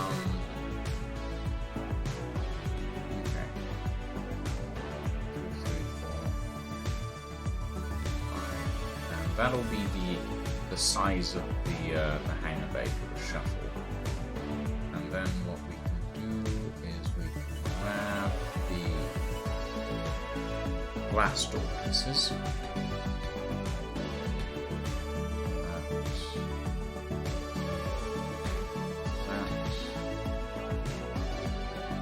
This is one of the ways I like to do landing pads in Space Engineers, is the blast door pieces are pretty good for that sort of thing. In a way, yes/no. Take Star Wars Empire at War, not supported by the devs anymore, but the modding community has reshaped the game into something that the original devs could never have done. Admittedly, it's a unique case. Not as unique as you might think, Mr. Tin Man. I mean, unique in that it was successful. Yes, that's fair. But a lot of games out there have, like, full rebalance mods that exist. And some are supported by the community as a whole, and some are, like, single projects that one person has done over the course of a couple of years. Either way, it's a point where these people have taken the time to put together these, like, major rebalance mods and like redesign the game from the ground up. It's what me and the other arbiters and the modders and the designers for the Kingdom's End Atlas server have been doing for the past 6 months, 8 months, 2 years. I don't know how long it's been. 2-3 years at this point, probably. But it is something that we've been doing extensively. And at the end of the day, it's not as rare as you might think, but it is rare to see it done successfully. So when someone manages to do it successfully, that is cool. That is nice. A lot of people like to see that. So yeah, I want to make.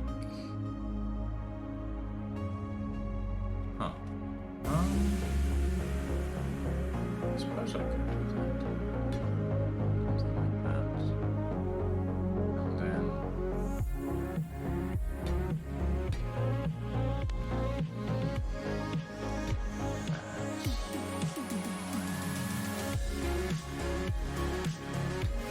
This.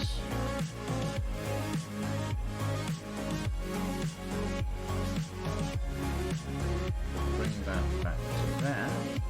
And we will put that in that.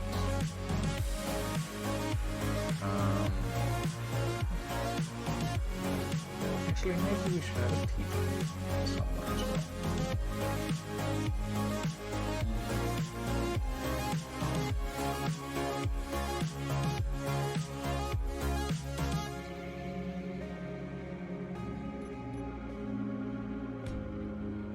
Let's put a T-junction in there.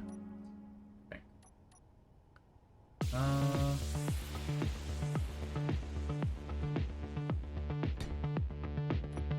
There we go. And we can put a turret on that.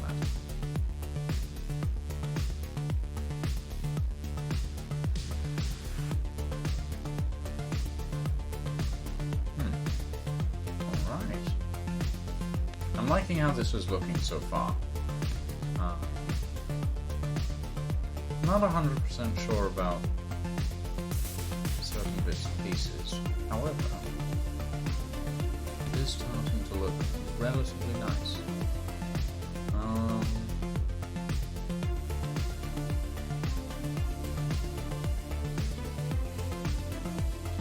And then I need to figure out how to implement this section.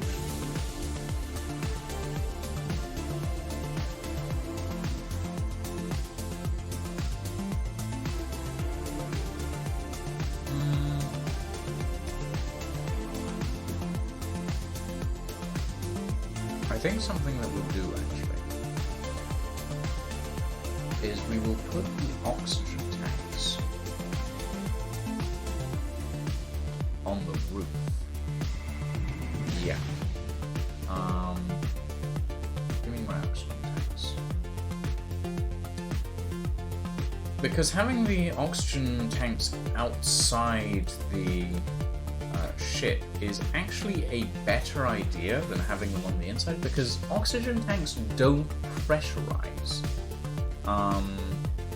So like chucking them on the outside of the ship means that you don't have to worry about using them as like anything inside. If there's like a wall behind it that hasn't pressurized properly, then you can just chuck them on the outside of the ship and you don't have to worry. I will cover them over though. Where's my catwalks?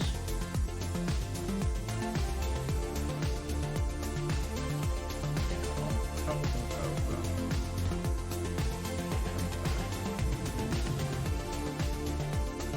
Just so that they're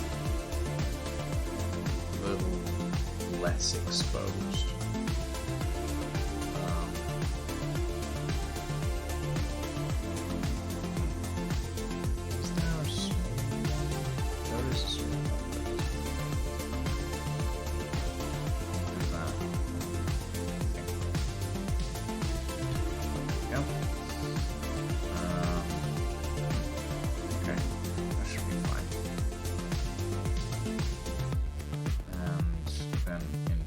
here, I've been looking at the interior of this area, and I've just been going, well, let's just cover it over. It adds a little bit of extra armor, but it makes this space feel so cramped. Always wondered how conveyors work in Zero-G. Technically speaking, well, the way I imagine conveyors working is the way that vacuum tubes work in real life. Vacuum tube delivery systems. It is a sealed environment that uses suction to pull things through them. Now, obviously, that's probably not actually the case, but that's what my brain does. But my brain goes for the steampunk option, so you know, there's only so much of that that can go around.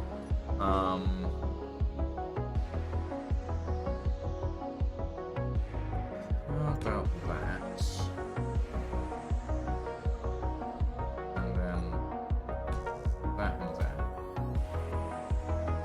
And we can put slabs on the top. Like, this is another thing. Lights in this area, you would think, put one here, maybe same on the other side, you're done. But you can't. Because you can't do compound blocks. It is a tired old phrase that I keep repeating, which is that compound blocks would change the way Space Engineers works forever. It would change everything. It would change armor, it would change the systems that people use to create things, it would change the styles of building you can do. It would do so much for the game. I would love to see something like that. Like lights, yeah. I imagine the conveyors are carrying small packages internally, so the analogy remains, since a pneumatic tube system usually uses capsules for that. Yeah, that's kind of what kind of the way I think about it. Like, if anything, that would be kind of cool.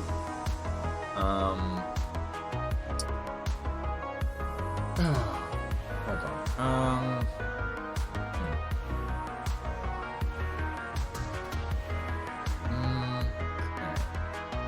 So if we have the oxygen piping on the roof, we can put the vents inside the roof section of this area.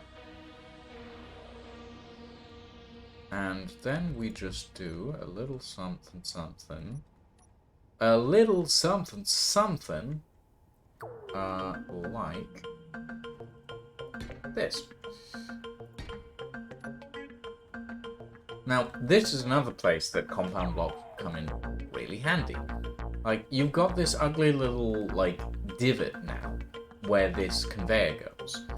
What you could do is either you are able to place a conveyor through one of these pieces, or you could grab a beam block, one of these, and just stick them on the side. It's not difficult, but no.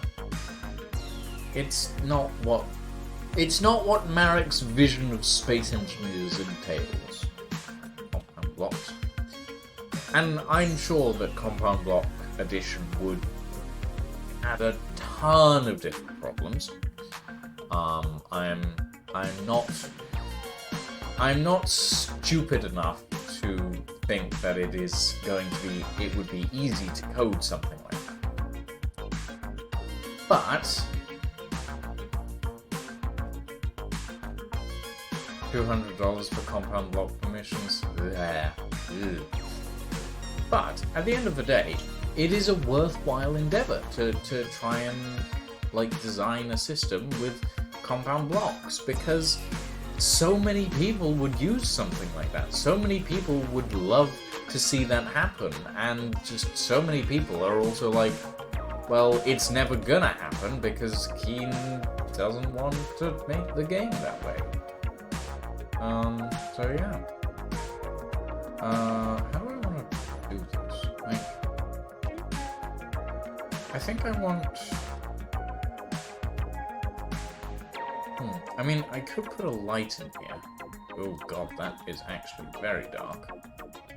I think this area definitely needs lights. I'll get to lights in a minute. Now we will throw...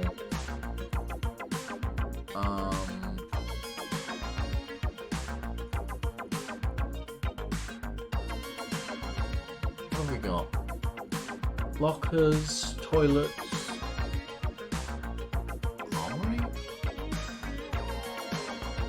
Armory, lockers... I guess for now just lockers. Maybe.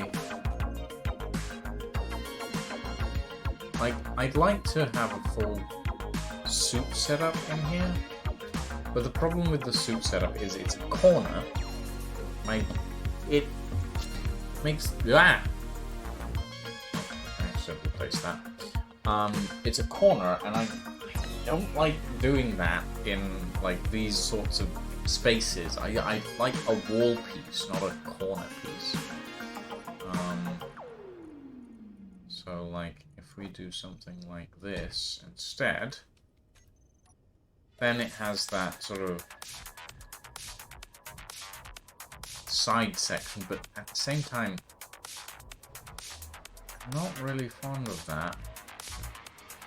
What I would prefer to do is just have that be like that. Those are heavy armor blocks. So that, like, that space is pressurized. It is small, but it is just an airlock. It is a small pressurized airlock. And then you have the ability to access the interior. And that is it. Maybe a light. Maybe a button panel, but that sort of needs to be all it needs, you know? And then having the lockers on this side, maybe. Although having them in the kitchen feels weird.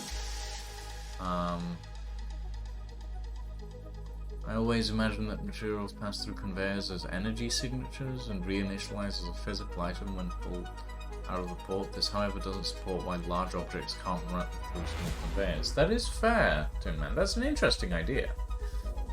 Drink a night vision potion. I think it takes golden carrots or something. Oh, right. You know, I don't think golden carrots are a thing in Space Engineers. Raise? Just a hunch, you know. Okay.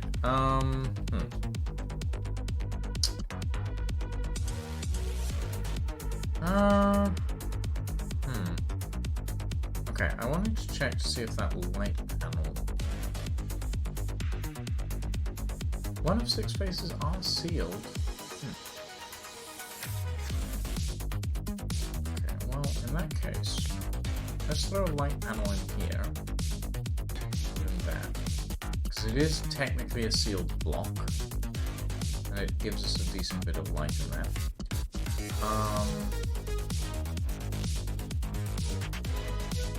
These panels need to stay up because behind them is a door, and when the door opens, it depressurizes the area. So it has to stay that way. However,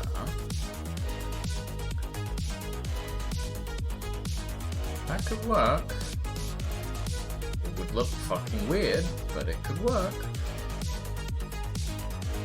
That works better though. It's not that bright. The corner lights are very much not that bright.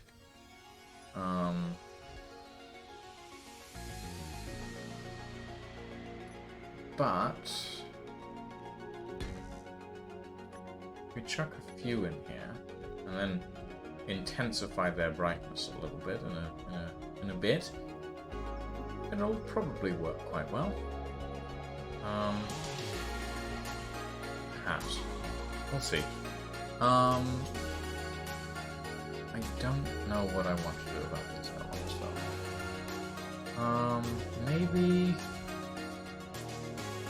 Maybe corner lights? I I mean...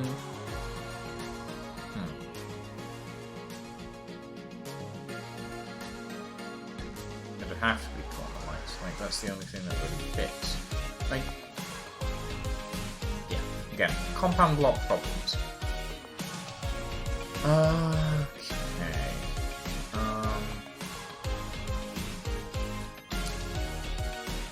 We could put soup lockers in these corners, but it doesn't fit the aesthetic. It's a... Well... We could make this more of a lounge area than a kitchen. Which means we could put the locker...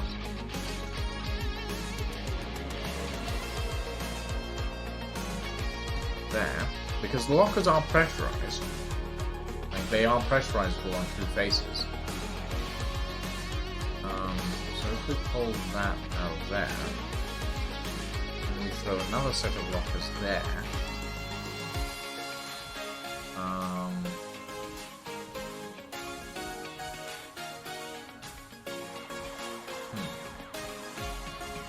like this becomes kind of like the changing area for the whole thing.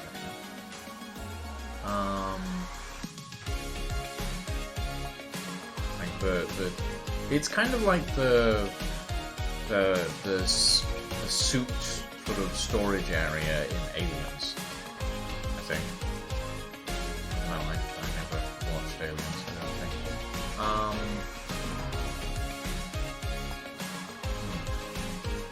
Actually, what if we put a weapon rack there? Oh no, that is a lot of guns. Don't like that. Right, just give me the normal lockers. This is a cargo ship, not a combat ship. I don't think we'll need that many guns. Okay. We'll throw some paneling along there at some point.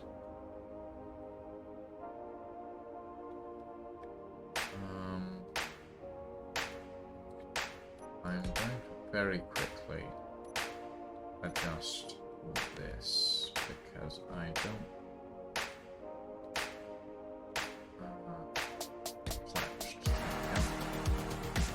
it's the little details, you know, the connecting points and stuff. Those are what make a ship look right in a lot of ways. It's the little things.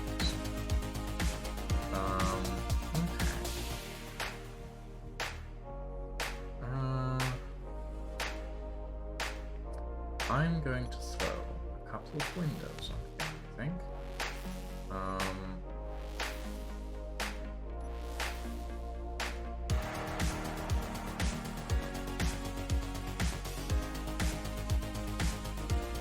And there'll be those windows. Why not? And then what I'll do is I will put in that.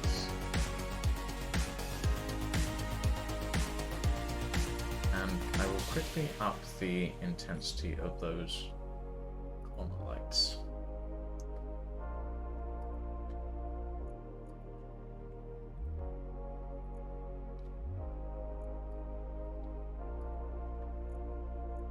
So up the radius to around 7.5, up the intensity to 5, and up the fall off to 2. And then you have so much more light. Oh, that is so much nicer.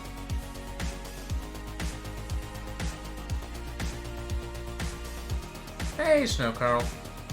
Welcome, welcome. Welcome to the build stream, where I'm trying my best to deal with Space Engineers' disastrous choice of game design. I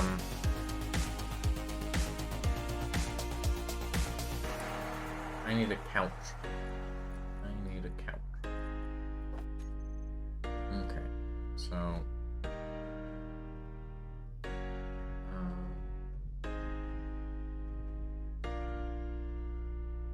technically speaking, we could just stick a couch there and be done with it.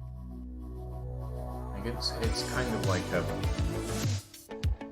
It's not really a centerpiece, it's just like having an area to help you sit while you change into your spacesuit, I guess.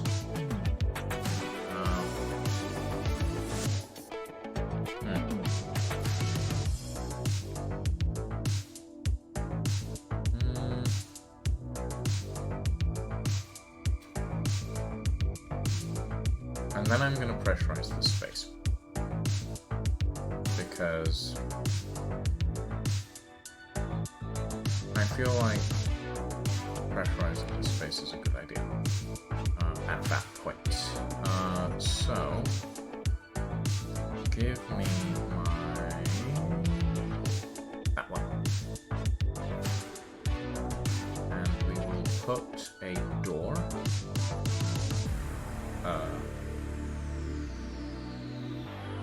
Where did my doors go?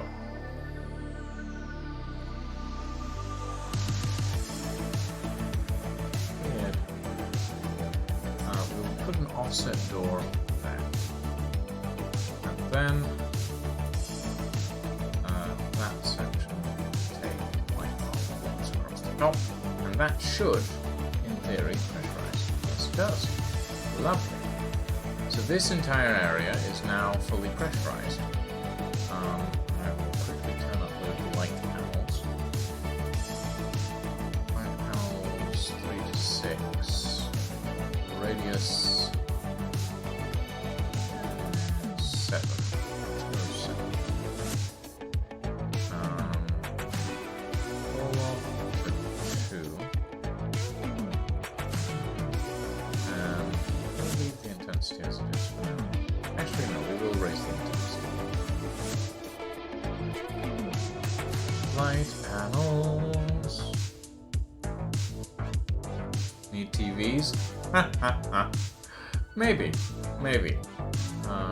Raise the intensity to 7 as well. There we go. We do need some view screens and stuff in here. It is a bit bare at the moment. I'm sure we'll figure something out eventually. Obviously, this is nowhere near finished, but we'll see. How's my day been? My day has been, well, you know, it's been fine. Nothing to cry, nothing to crow home about. Just generally fine. TVs in front of the couches. Well, therein lies the problem, Rays. I can't put any there. That block is filled, and that block is filled, and that's the extent of the decoration I can do, because fuck me, I guess. Yeah.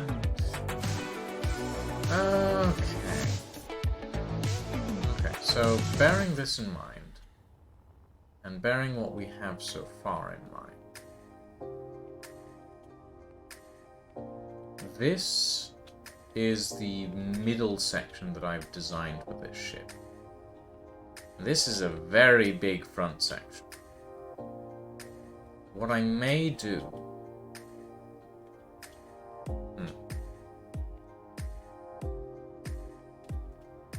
Well...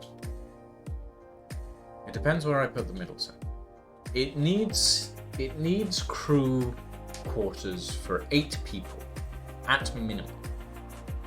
Subgrid or small grid inside the large grid. Okay.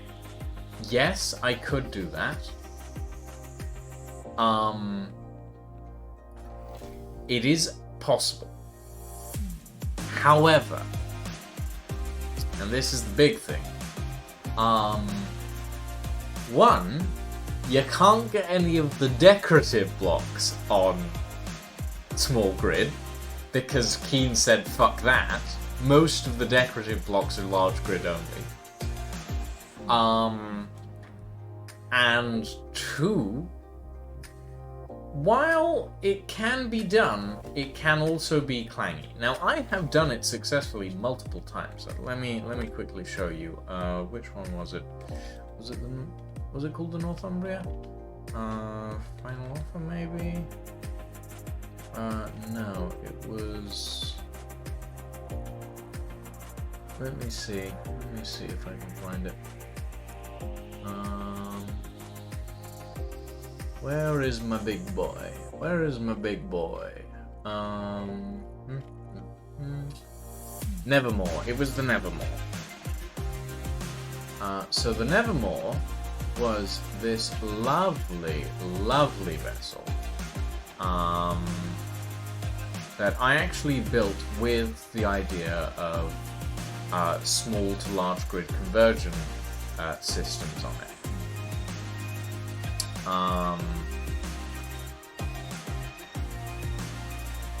This is the Nevermore. This is a ship that has large to small grid cranes. It has large to small grid lifeboat deployment systems. Now, if you look very closely at this, you have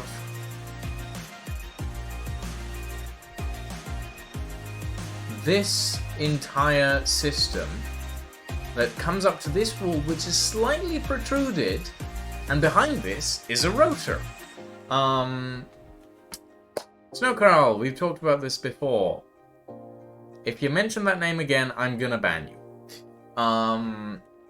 That person has been a resounding and constant troll in my chat. I will not hesitate at this point. You have been warned. But yes, this is essentially large to small grid conversion. Same with the anti-aircraft turrets on here. Same with... Okay, no, that's just an artillery turret. Same with all of these sort of... kind of like...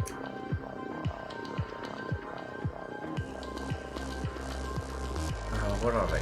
Cranes. They're cranes. And obviously, like, this ship is missing a few mods. Like, for example, there were harpoons on here that would carry the lifeboats when this was sailing around. There are holes in here which had, like, portholes and stuff. I was very happy with this ship. It's a shame I never got to see it built on the survival series that me and Lang were doing. This was a submarine carrier vessel, by the way. But I digress. It is possible. It is doable. Small to large grid conversion on like ships like this. It is difficult. It is very difficult, as a matter of fact. But it can be done. It's generally like I try to stay away from small to large grid conversion because it boosts the number of blocks on your ship significantly, and it makes it a little bit laggy. But it is possible. It is possible. Okay, let's throw...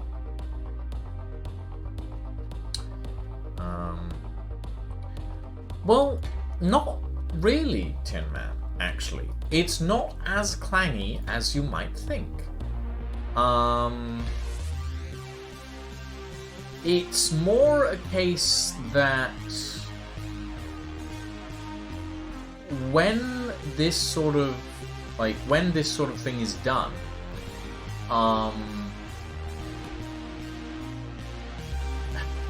okay, a stationary small grid platform that is set into a large grid area usually won't clang. If you have the tolerances set right, if you have all of the different things set to be correct, it'll be fine.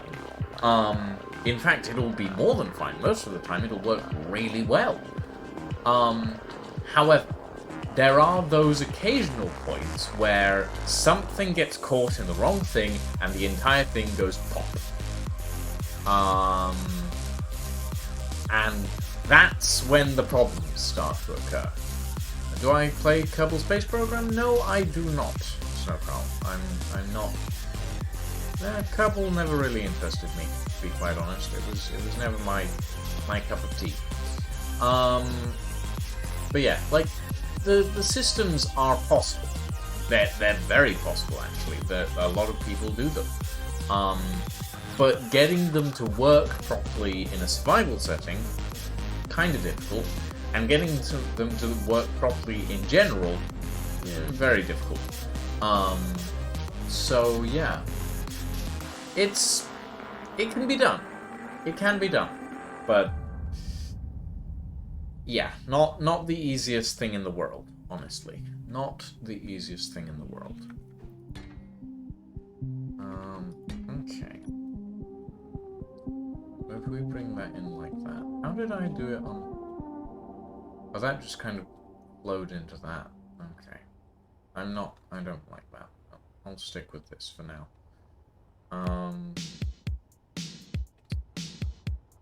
Okay. Do I take tips? There is a donation/tipping link under the stream, and honestly, Snowcrowl, you can tell whether or not I can take subscriptions by the fact that there is a little button under the stream that says subscribe.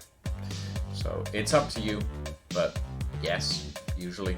These are questions that you don't need to ask me because the information is kind of obvious. Bear that in mind. What was I doing? Chuckle Bay. Chuckle Bay. I wanted to finish the Chuckle Bay.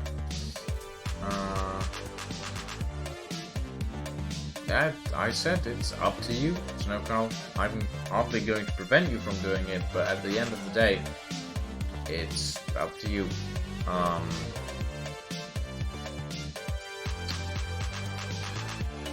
But I should point out that at this point, the way you've been speaking, the way you've been talking about certain subjects, is leading me to believe more and more that you are not, in fact, being genuine in my chat. And I don't like having this conversation, but I have had to ban people for that in the past, trying to be quote-unquote nice while being quite rude in general, actually. And I'm not fond of those sorts of people. So bear in mind that I have had bad experiences with this sort of thing before. So if I feel like you're being disingenuous and generally trying to force me to talk about certain things or force me to talk about certain people that I'd rather not, I will not hesitate to ban people for that, because it's been done before and it wasn't a pleasant experience, and it is not something I would like to repeat at any point in time soon. So bear that in mind, and we should get along fine. But also bear in mind that you don't need to ask a streamer whether you can subscribe to them. Like, it's kind of weird to ask that when most streamers live off of this sort of thing. And it can be a little weird to ask someone if they hey Talk, hello, welcome welcome to the stream, and thank you for the follow, my friend. Sorry, I'm in the middle of a little rant. Apologies. Like, it can be a little weird to ask someone if you can subscribe to them when, at the end of the day, that's how they make their living. So, yeah, just bear that in mind. Like, at the end of the day, this is my job. So, yeah. it can be a little strange if you ask someone whether you're allowed to. Yes. It's fine. I don't mind explaining these things, but like as I said, people have taken advantage of that against me in the past. So yeah.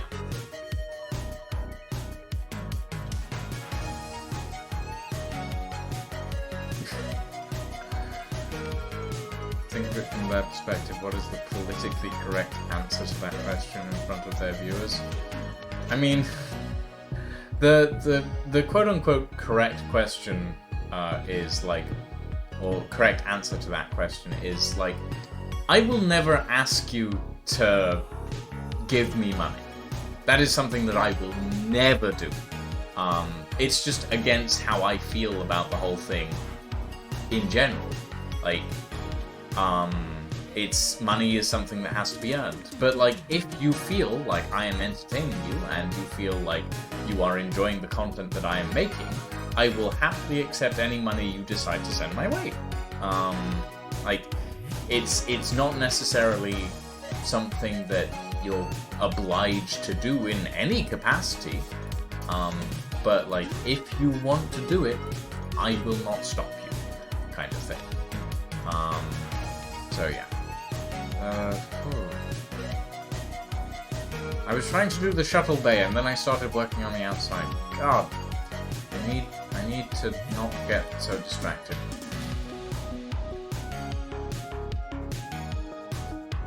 Nightbot's working hard.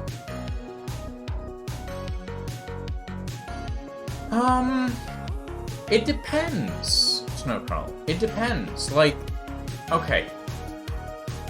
Say, for example, that you were a streamer in kind of like, not so much a dire situation, but like you have like bills to pay and stuff.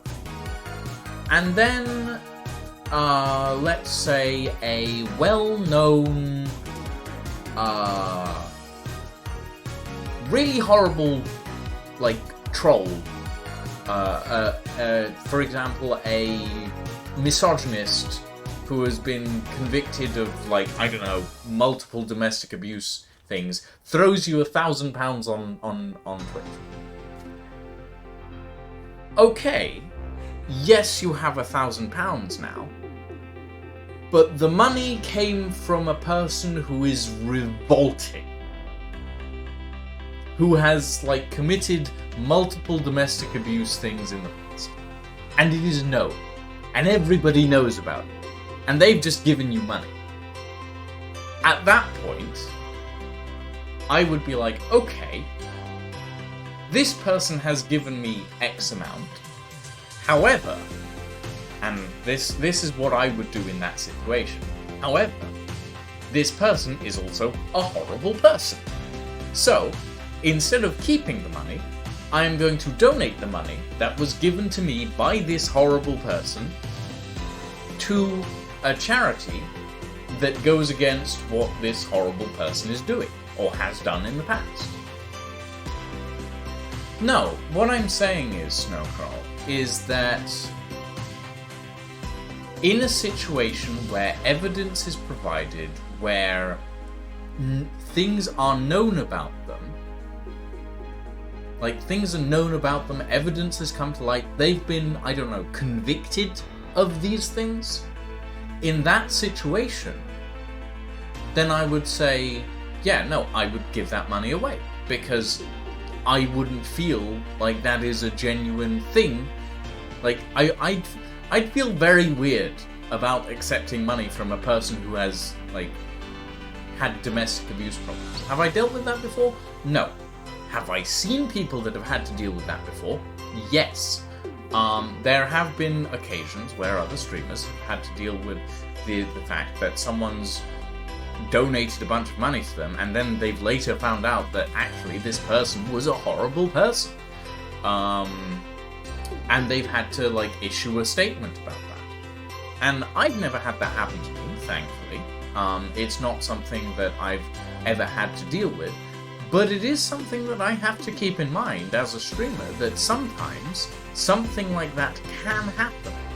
It is something that I need to think about when I'm like doing these streams and when I'm doing my work as a content creator, that not everyone is who it appears to be, who they appear to be. It's not your responsibility if that happens because it's his burden, not yours. It's still my responsibility. Like, it's still my responsibility to acknowledge or, like... Okay. This is kind of a more philosophy-based thing, but it still kind of leads into this. Like... Okay. Let's... Actually, you know what? Let's provide a real-world example right now. The Hogwarts Legacy game. This is a different scenario, but it leads into the same thing. A dozen different streamers have played Hogwarts Legacy.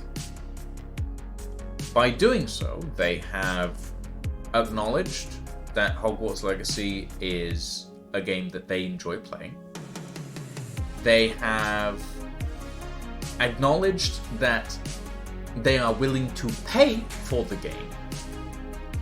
And they have acknowledged that they are willing to support, or at the very least, stand aside against the things that the game has done wrong.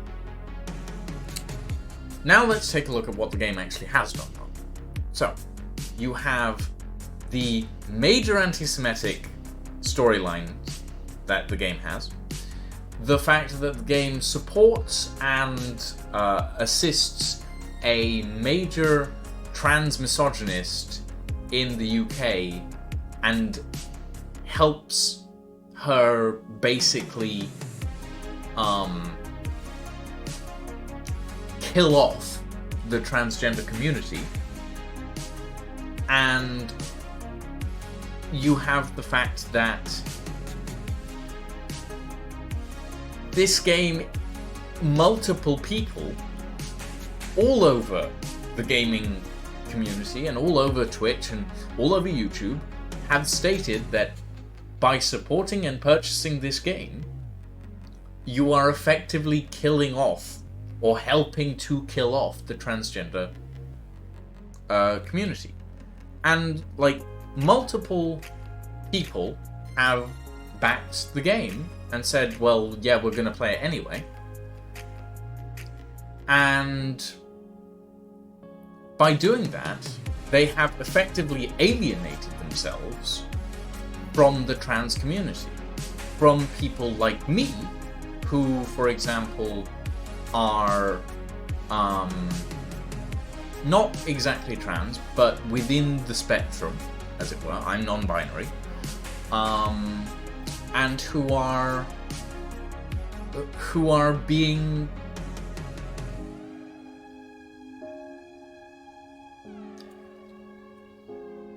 to a degree, Zeeth, yes, I can agree with that. People can acquire a game and play it privately rather than on stream. That is fair.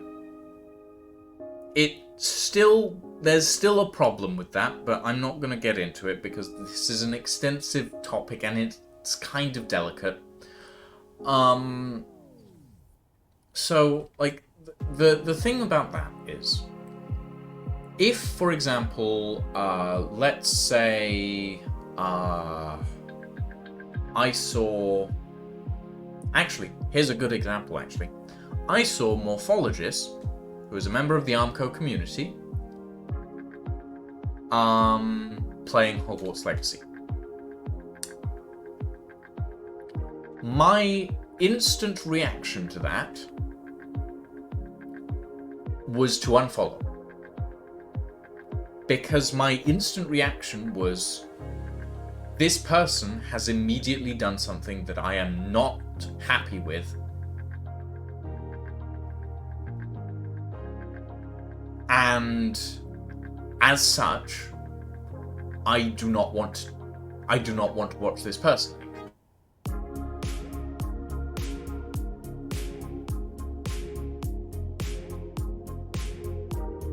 Because of that, Morphologist is no longer a streamer that I follow.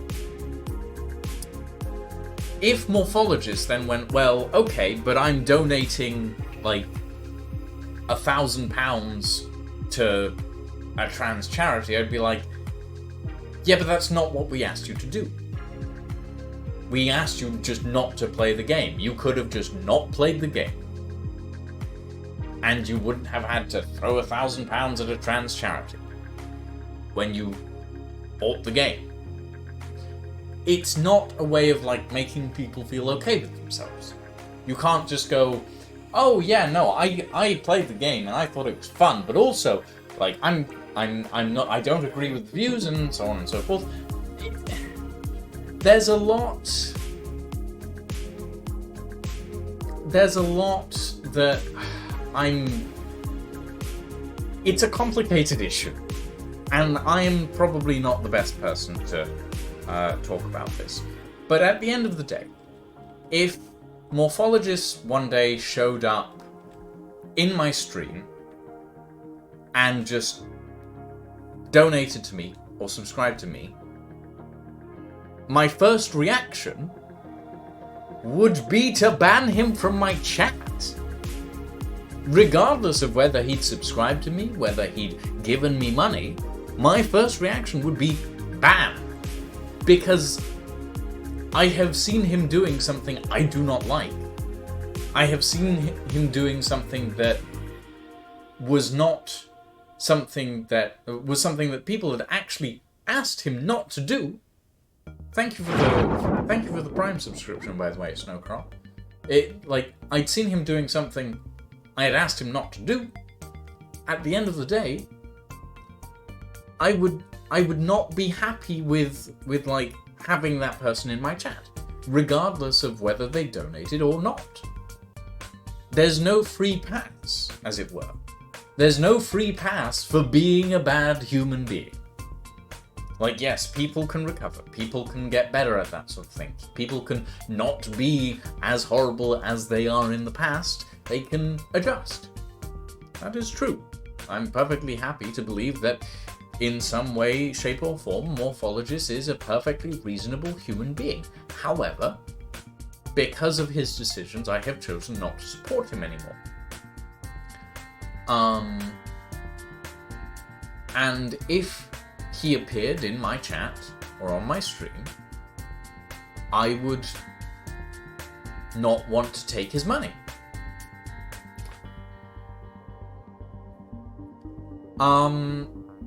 Okay, so on the question of previous trolls, there have been a few.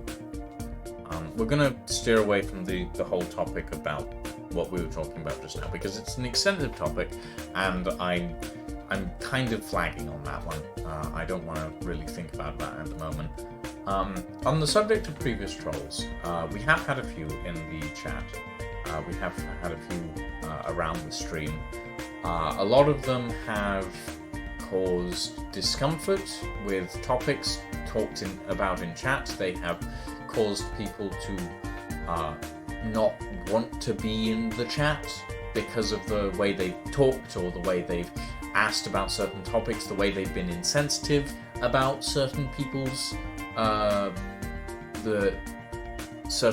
like decisions or way of life. At the end of the day, the way we dealt with them was just to ban them. I don't tolerate that sort of thing in my chat. I don't tolerate making people uncomfortable. I don't tolerate making people feel not at home in my chat.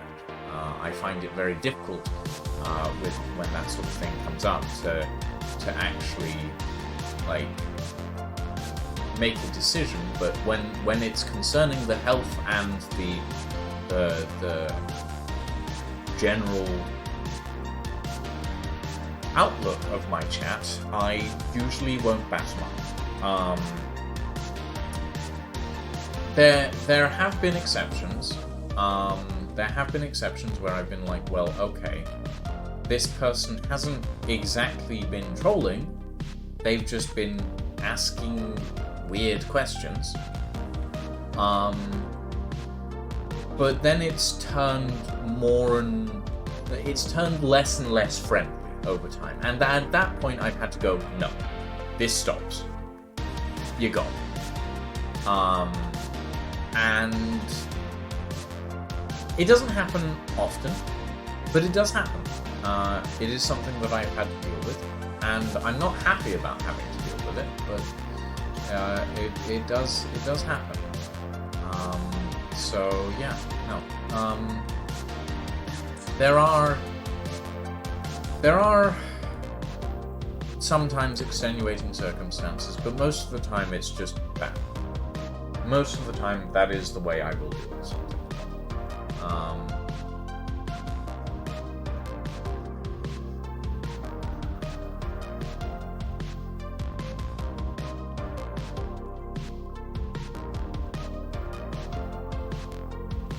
Do I think these people come with the territory of streaming? I think these people come with the territory of anything, pretty much.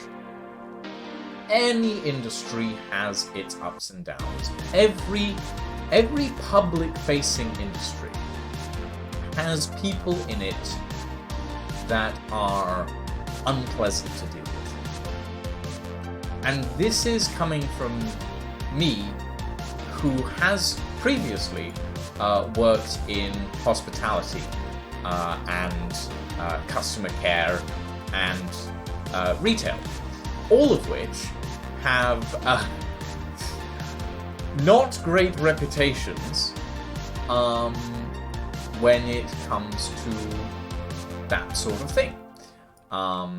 Like, there are so many different situations that I have faced over the years where it's just like, it's a person who thinks they're so entitled to another person's time or another person's attention that they don't stop to consider the fact that actually maybe this person doesn't want to talk to you at all, or doesn't want to deal with what you're trying to force them to deal with. And it has happened, as I said earlier, where something just snaps and you don't want to deal with it anymore, and you just ban someone. But in like retail and customer service, you don't really have that option. It's not really something you get to do. You don't get to say, oh, yeah, no, I'm sorry, I'm not going to help you anymore, please leave the shop. You can't do that for most of those situations. You just have to kind of grin and bear with it until they leave, unless they get violent, in which case then you can go, yeah, no, get out, kind of thing. Obviously with Twitch and with, like, Twitch chats and stuff like that, it's less of a thing, and more of like a, well, no, I don't want to deal with this person is being horrible, I'm just going to ban them. It is a thing that you can do, like on Twitch and on other platforms. I would say I wish it didn't come with the territory, but it does. And it's sometimes quite difficult to deal with, because you'll never have a proper, like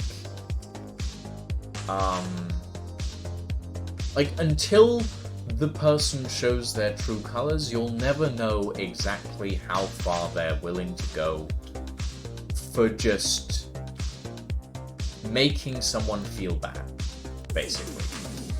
You'll never know how far they're willing to push against that sort of barrier before you have to step in and say, actually, no, I'm not dealing with this kind of thing. So yeah, it's difficult to judge. It's very difficult to judge, as a matter of fact. But I would say that yes, these kinds of people come with the territory of pretty much any public-facing role. Anything from customer service to content creation, hospitality, even just working as a secretary.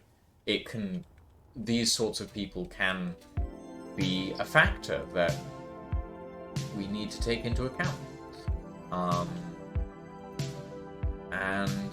Yeah, a lot of the time that can be for the best and for the worst.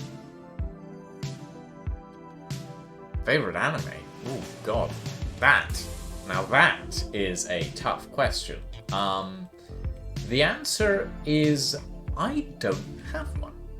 Well, I don't have one in a traditional sense. I mean, my favorite anime that I've ever watched, and this is bearing in mind that I haven't watched that many anime, would probably be Log Horizon. I enjoyed that anime so much.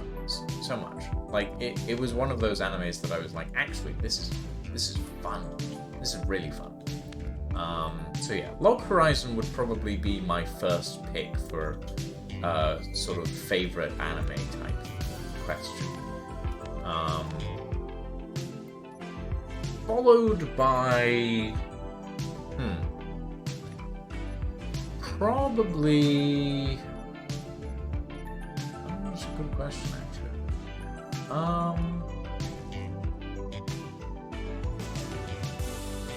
Oh yeah, no, don't worry, Talk. I'm well aware of that. I have over 1,500 hours in this game at this point. I don't do it often because I prefer like fine control over what I'm trying to. No, you're fine. Don't worry about it. Just letting you know that while I may seem like a bit of a newbie at this, I do have 6. God, that is quite the number. That is quite the number, Talk. I applaud you, my friend. I applaud you. That is an extensive amount of playtime.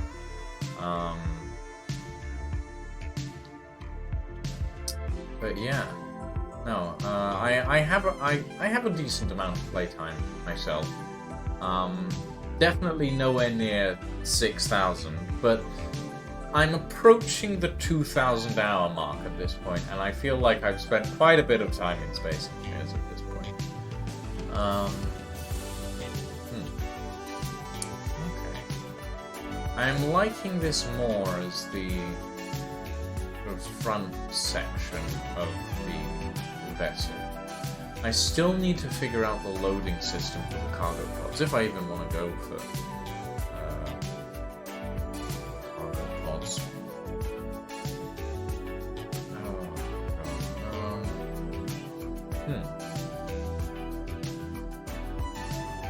It is going to be interesting to get this entire thing working, I think. We're making progress. We are making progress, and I'm pretty happy with it so far. Right. Ladies, gentlemen, and all variations thereof, I think I am going to call it here for the evening. We've been streaming for approximately 3 hours at this point, and I'm starting to get a little bit tired. So I am going to throw you all at... Who's live right now? Who's live?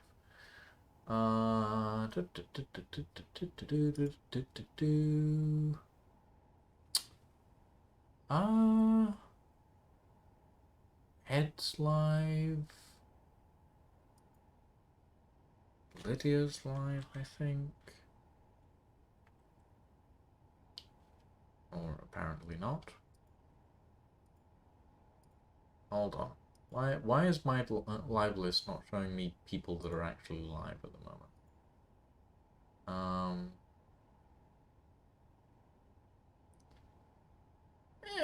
Fuck it. Let's throw you all at Ed. Thank you all very much for joining us this evening, everybody. I hope you had fun. And we shall see you all next time. Have a very good evening, everyone, and a very, very good night.